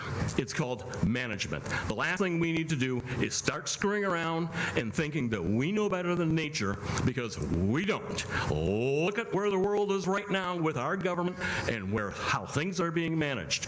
No, we do not know what in the heck is going on. You leave nature to do itself, and you adapt. You've got friendly neighbors. You have not so friendly neighbors. Okay, you deal with them. So, fortunately on my block, everybody's really cool with all the deer, and we've got a lot. So, you adapt. So, I would appeal to everyone who doesn't like my opinion and who doesn't like my attitude. Maybe think about it. We got a few people here that do want to think about that. You have to adapt. So we live in their neighborhood. They were here first. They've been here for millions of years. We have not. Remember what this area used to be. This was all apple orchards and farms. My house was built in 1948. It was one of the first of the neighborhood in East Beverly. So anyhow, you get there. I'm managing the meeting. I'll let him know when time's up. I was letting him finish his sentence. Nah, you're fine. Thank you, fine. Paul. But thank you, everyone who's keeping track of the beep. Yes. We're on it. Thank you for the time. Thank you. Who's next?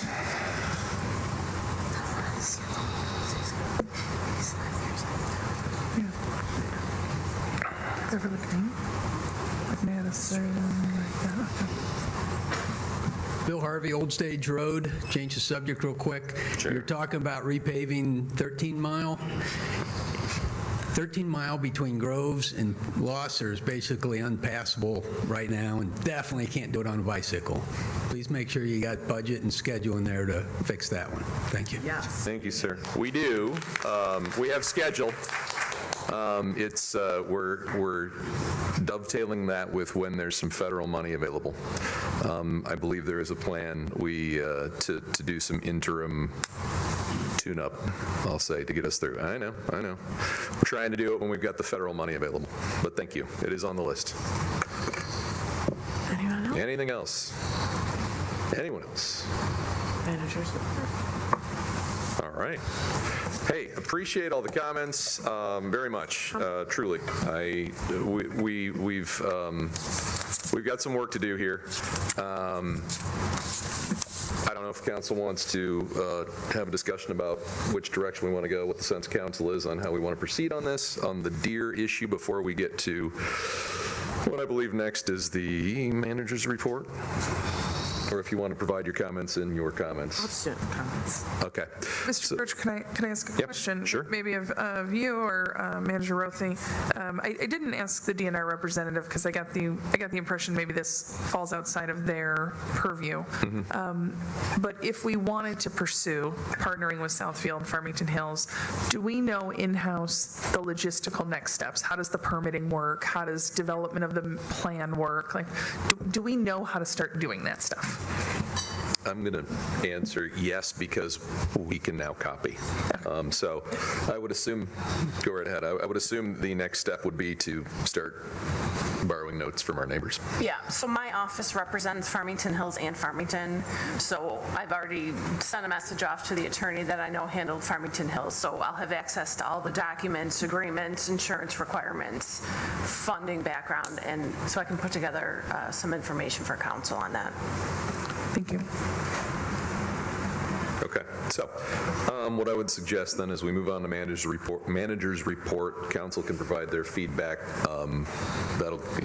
We come to the next meeting with it as an agenda item and a discussion of how to move forward based on the feedback we got this evening. So, Mr. Rothy, manager's report, if you would, please, sir. Yes, a few items to talk about tonight. The traffic calming for Beverly Road is going to be installed before our next council meeting. At our next council meeting, we'll have a discussion on the village's millage structure, long-term financial planning on what that structure should be, what the fund balance levels are. I want to give a thank you to everyone who just did anything with the Memorial Day Parade. I was able to go. It was great to see just thousands of people there. Kind of gave me a rejuvenation a little bit. It was great to see. So if you volunteered, thank you. If you supported, thank you. Then it was a great community event to be a part of. On June 22nd, Hutch Paving will begin our road paving project for fiscal year 26-27. And the Smith Group presented the Wenbrook Park concept plans at the last Parks Board meeting. I heard there was a few people in attendance there. We have put that, the meeting isn't recorded because it takes place at the park. We did put that presentation up on the village website if people are interested in viewing that. That's all I have this evening. Happy to answer further questions. Questions, council questions for Mr. Rothy. I have one, because everybody's asking me, can we give everyone an update on where we're at with the playground? I really want to say the contractor will be there tomorrow. That's what we've been told. I'll believe it when I see it. I'm not trying to make that sound negative, but we have been working with them. They got their contract books. They're working with the playground equipment company to get it delivered to us.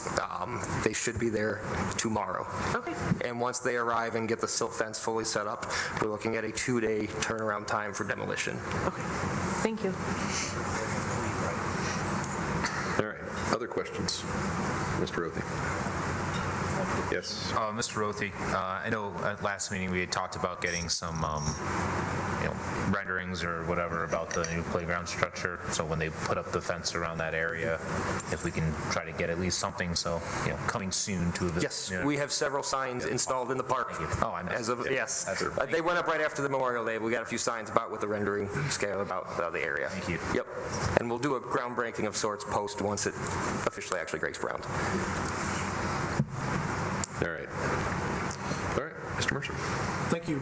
A couple questions. One, I just want to make a comment that the parking lot striping at the park, I thought think looks very good. I was up there, I know that it gives a lot more parking at the park. It's a little different. You don't angle park, but I think there's plenty of room from what I saw, so I think that's great. Thank you. In our consent agenda tonight, there was striping and crosswalk to be done. We approved that. Do we know when that starts and when that'll end? I've kind of walk and run through the village, and I'm concerned that some of our crosswalks are in need of that, but I can't remember if it's before the fiscal year ends this year or if it starts next year, next fiscal year, which would be, I mean, it's less than a month away. I'll ask Neil to answer that one. Sorry, Neil, I'm going to make you walk down here. Get your steps. I think he was looking up the answer. Is it in there? Did I miss it? Was it in there when it said it to start? I read it, but I didn't see it, so I'm sorry. I may not have been paying complete attention. What was the question? So the striping that we're going to do for the crosswalks and walkways, is that, we approved that tonight in the consent agenda. Is that starting right away? Is it going to be done this month? Is it happen throughout the summer? Is some of it this fiscal year, some of it next? I just was wondering. No, so this year's striping will just be center line and edge lines for the major roadways. Okay. Crosswalks and legend markings like school and stop bars and things like that will be next year. We're on an every other year cycle. So we'll do lanes one year, legends the next. Lanes one year, legends the next. Okay, so what we approved tonight, is it for this current still fiscal year or start our next fiscal year? For 27. For 27, okay. After July 1st, short July answer. 1st. Okay, thank you. Perfect. That'll do it. All right. I think that's it. Thank you. Any other questions for Mr. Othie? If not, back to the agenda. Council comments. Oh yeah, public safety. You want to look at that? Sorry, didn't want to skip over. Standing in the shadows back there. Director Arnold. Yeah. Good afternoon. Not much to tell about public safety today. A couple of good things. We did bring on our 2 officers that we had waiting in the wings to hire on. They started their first day on Monday. One of them, nice young boy, graduated from the police academy on last Friday. The other one, a seasoned veteran from a suburban department. So we have kind of experience and inexperience. So we're looking forward to watching both of them grow into public safety officers. They're all cross-trained as well, so we do not need to send them to a fire academy. So it should be a fast track to getting them to becoming fully trained public safety officers for the Village of Beverly Hills, which puts us at our staffing levels that we wished for. We are fully staffed as of today.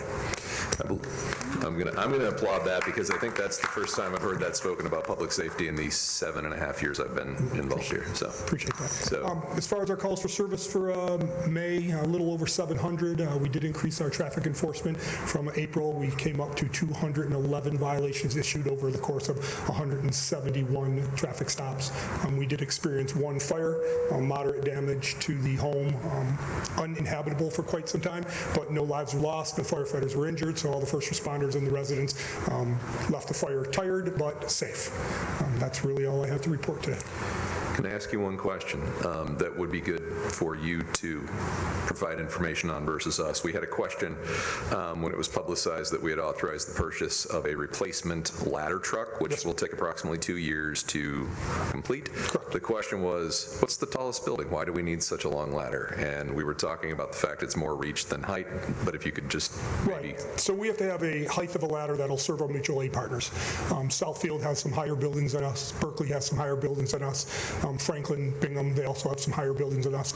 100-foot ladder will easily serve all buildings in the Village of Beverly Hills, but it might not reach to what Southfield will need from us or what some of our mutual aid partners could need from us. That's why. Okay. All right. Other questions? I will also provide a compliment. Everyone from Public Safety did a fantastic job with the parade. So appreciate that. Appreciate all their hard work and showing up and representing the village. I will pass it along. All right. Thank you. Thank you, sir. All right, now on to council comments. Mr. O'Gorman. Thank you, Mr. George. Just a couple things. One, thanks to the Parks and Rec Committee for pulling off yet another great, successful Memorial Day celebration. And I thought it was really well done for Mr. George for the speech and our guest of honor there for the memorial recognition at the park. I thought that was really nice. I thought it was well done. I want to extend my appreciation for everybody who came out tonight. I know that Tuesday night's not the ideal night for a lot of people to come listen about and talk about deer.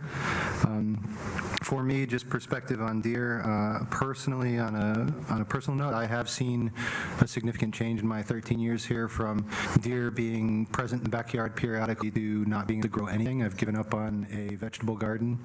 My personal kind of perspective from doing research is, we don't have a natural way in which the deer are kind of at the top of the food chain from an agricultural perspective, I'll call it, and they don't have an abundance of natural management. So the way I look at that is, is it our role to then manage those deer in a responsible way? I spent some time on Isle Royale this last summer, and in talking to some local folks, I saw what happens with an unmanaged population, because people are probably well informed that the wolf population dwindled on Isle Royale. Talking to the locals there, they came back one spring, and not suggesting this is the path under which we're headed, but they did reach that biological capacity, and when people came back in the spring, they basically had to kind of turn tourists away because of the smell, the death, the disease that happened. I'm not saying we're on that path, but seeing what I've seen in my yard, where I've had twins born in my yard, individual fawns born in my yard over the last 3 years, which never occurred before, and I did see one doe with 4 fawns. I don't know if they're all hers, but she was a regular in our yard. We've had as many as 17 deer in our front yard. We probably see deer every week in the yard, and we had 2 dogs that would roam the yard. So I have seen deer also from the standpoint of approaching people. I was raking the front yard one fall, and a doe was in my front yard, and I usually would just be able to walk towards them. They'd walk away. She actually started walking towards me, and they now do this stomp thing with their front feet to kind of caution me that I'm too close.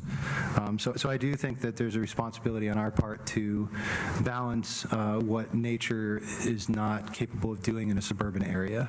So I'm not suggesting a call or any direct solution, but I do appreciate everybody came out tonight on both sides of the discussion, because I also agree that the deer have a natural role and have a natural place, and we are kind of providing them the salad bar that makes them sustained very well here in Beverly Hills. But I do think without a natural balance within our community, we have some responsibility to act responsible to maintain the population in an appropriate way. So don't have a point of view on what that solution is yet. I thought it was great for the DNR to be here tonight and appreciate their presence to give us some options. And I think we'll be vetting those options over the near term, and everybody will have a say in that. So besides that, thank you, Mr. George, and again, appreciate everybody coming out tonight. All right. Thank you, Ms. Cascametti. Thank you, Mr. George. At the risk of just echoing what Mr. O'Gorman says, I largely agree there. And I don't know that we need to or intend to tonight to, deliberate on our next steps. But I think, a good number of people came out tonight.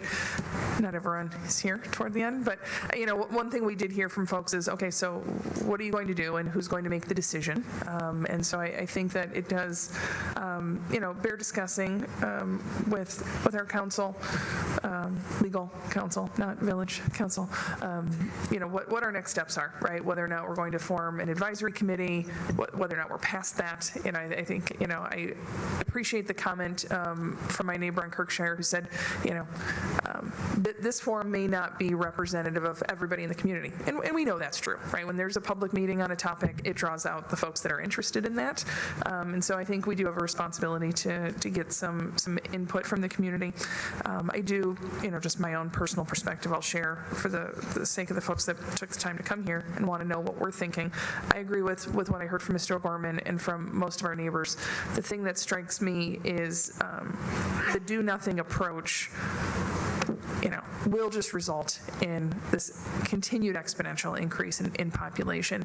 And I so appreciated the presentation from the DNR, but the one thing they don't have for us is very specific localized population data.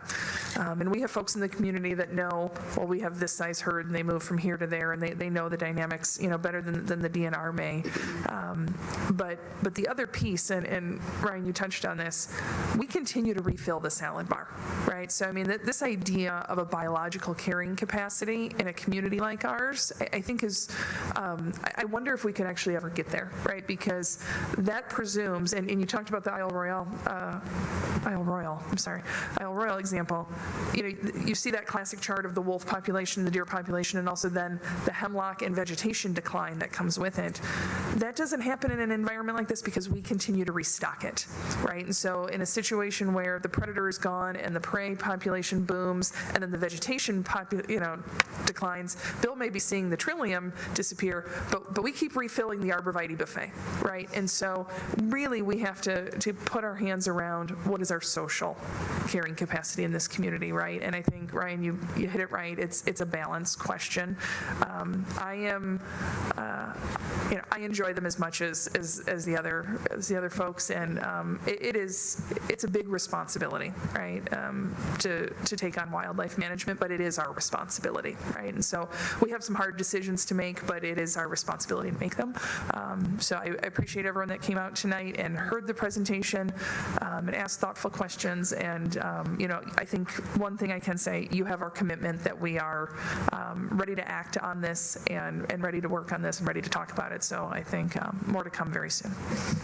Oh, and then lastly, just a congratulations to all of our Groves graduates this weekend. So the class of 2026 is graduating on Sunday. So very exciting. Thank you. Mrs. Rajewsko. Made me sound like my mother-in-law. First of all, I just want to thank the community and all the volunteers, especially Janice Hausman, since she's here, for an amazing Memorial Day parade. I think it was the most entries in the parade that we've had in many, many years, and it was a wonderful event. The ceremony is always great after. I want to remind everyone that there's another great event coming up this Friday with Concert in the Park. So please enjoy the beautiful weather we're supposed to have and come and listen to the band. I want to remind everyone in the community that it is okay to disagree. We have been through a lot of conversations in this community in the past couple of years where we don't all see eye to eye. And I think what marks us as a community is how we navigate those situations. This council is going to make a decision on this, and there are going to be members of the community that disagree. And there are going to be people that think we should do more, and there are going to be people that think that we should do less. And it's our job here to represent all of you in navigating this decision-making process and making sure that we are all doing our job on becoming more educated on this. I learned a lot tonight. I want to learn more. I'm ready to take action and make some sort of decision, and I'm always open to hearing perspectives. I spend a lot of time in my front yard, and not a day goes by that my husband actually makes fun of me because he says I never actually get anything done because I just keep talking to people stopping by. But I can't be in the front yard and not have somebody ask me about what we're going to do about the deer situation. And I see it myself. I moved to my home and thought that I was going to build this beautiful permaculture oasis, and I can't grow any food. And so it's time for us to figure out how to do this and how to do it well, although it may not be perfect immediately, and how to manage the expectations of all residents, even though those that disagree with whatever decision we make. So I want to thank the DNR for coming out tonight, and for administration for making this happen and having a space that fit everybody, and for all the residents that that came and shared opinions and perspective. And, we still have a lot of opinion and perspective to gauge in the community. I think we've spent the past few years hearing from a lot of people that want to see this happen. And I think that before we make any decisions, we need to make sure that we also hear from the people that have concerns. And that's all I have for tonight. All right, thank you. Mr. Drummond.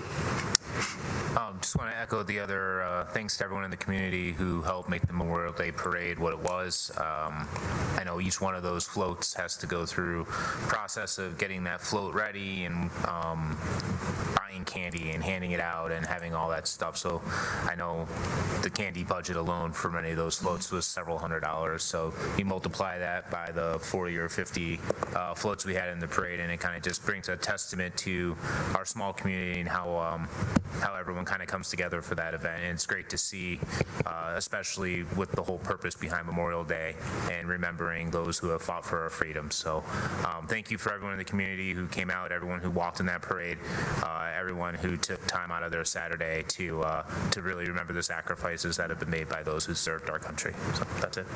All right, thank you. Care if I go, since we're just going down the line? Sure. All right. Sure. All right, we're just going to keep going, linear. First thing, sidewalks are looking awesome. I'm so excited. I know there's a lot of work to do, but the retaining walls are looking great.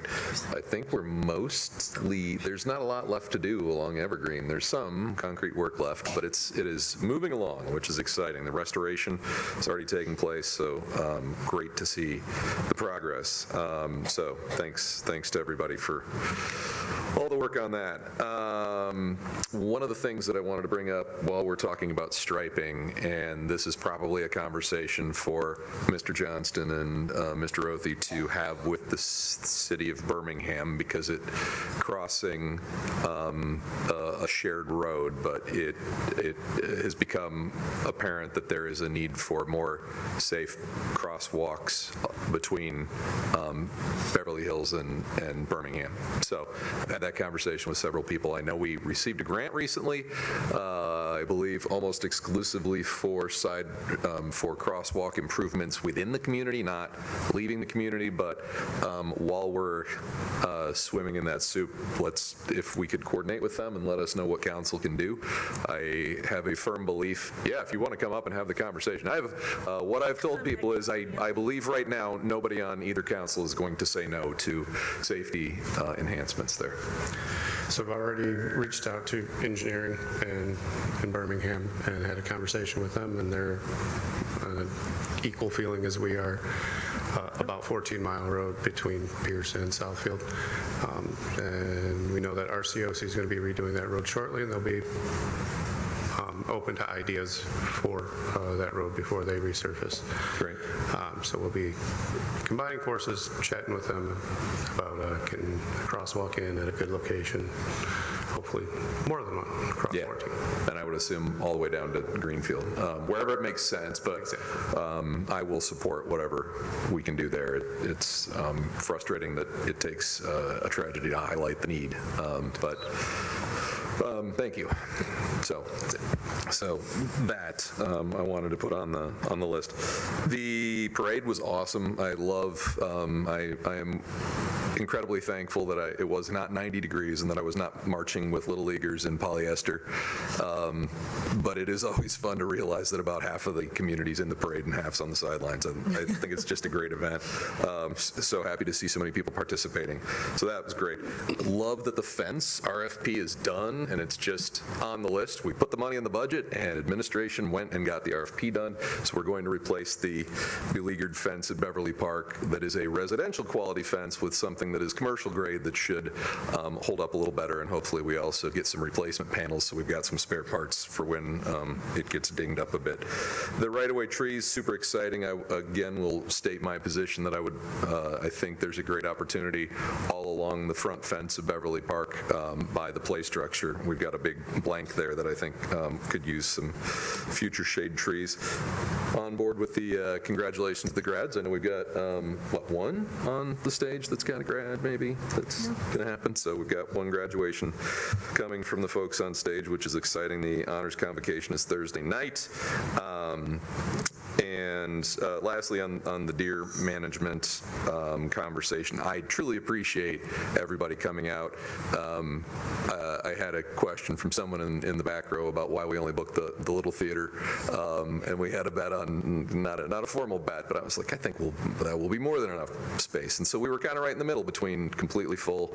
It looked like it was 2/3 full. So the fact that we got a couple hundred people to come out for the conversation, ask good questions, be respectful of everyone's opinions, I truly appreciate that.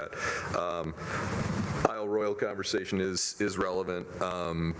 There is a time to intervene in nature. We had deer here before. We now have a lot more deer. So I don't think anyone's talking about getting rid of all the deer. I've had a conversation, this is completely independent of this, but I remember the conversation with my mom, who grew up in Chicago and they had a little farm in Wisconsin, and she talked about how the deer population took over and there was nothing green from here down, and then the deer got sick. And so yes, the nature will figure itself out, but I'd like to not go through that if we can find a better path. So my ask would be that council members think about this. Let's put it on the agenda for next time. We'll ask administration and our legal counsel to be able to give us some information on how we would proceed if we decided to join the neighboring communities in that effort. And, that I think we are aided by them already having that contract and us being adjoining. So that's all I've got. Mr. Mercer. Close. I see how you've done this tonight. I stand between the end of the meeting. Yes, so this is my rock moment. I hope he's not watching. It's normally my role, so I'll get a long list of bullet points. I've got a long list tonight. Sit back. The next meeting is in 2 weeks. It's back at Village Hall. I can't wait to see you all there. So thank you. You sound like a priest at Christmas. I didn't tell him to bring money. I do appreciate everyone coming out tonight. I know a lot of people have left, but it was great to see the engagement in the community.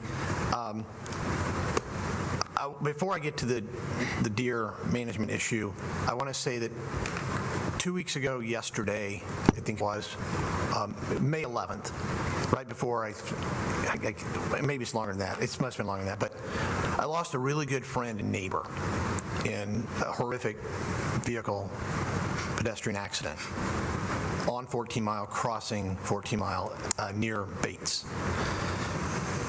The Birmingham Transportation Commission is meeting, I believe it's Thursday. So if you're interested, you can go there. They're going to have public comments. And I think it's something that is long overdue. It's unfortunate that a tragedy had to make it maybe happen or come to light. Almost everyone I talk to in my area, which is where we cross that road all the time, the same way he did, and it was just a tragic accident. That being said, that meeting I think is Thursday, 6 o'clock in Birmingham, June 4th. I want to thank the Groves staff that's here tonight helping us. They put in a long evening. Thank you. Mike included. So I appreciate that.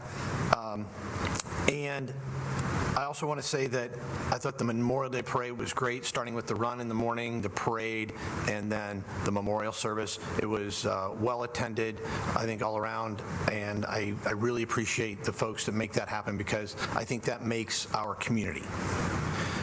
There are obviously things in our community that we have to address. One of the things, before I get into deer management, is maybe looking at electric bicycles and scooters. That's something else that we need to try to tackle in this community, something that could be far more dangerous than deer. Also, I think we need to start enforcing the policy of what is electric in our park, because at the Memorial Day Parade, or Memorial Day Carnival, we had some issues with that. So just something to think about. And if you're a parent, maybe tell your kids to be a little more safe and not ride those through crowded areas. As far as the deer management issue, I am empathetic and have a lot of compassion for those on both sides, especially for those who love animals. However, we have to be humane. If you go out and you plant deer-resistant plants, then that causes other problems. Either they go somewhere else within a neighbor, but if everybody plants deer-resistant, they're going to have to get food somewhere or they're going to starve. That's not humane, okay? That's inhumane. So we have to do something about the issue. I've been here for 24 years. It's gotten worse, but really bad because it's taken off. We've hit kind of a capacity where it's just going to continue to be a problem, and we're probably going to start seeing a lot bigger issues. So I think we have to do something, and I look forward to that next step. So with that, I'm done. Great. The thing I forgot, because I didn't write it down, that I'll say before I ask for a motion to adjourn.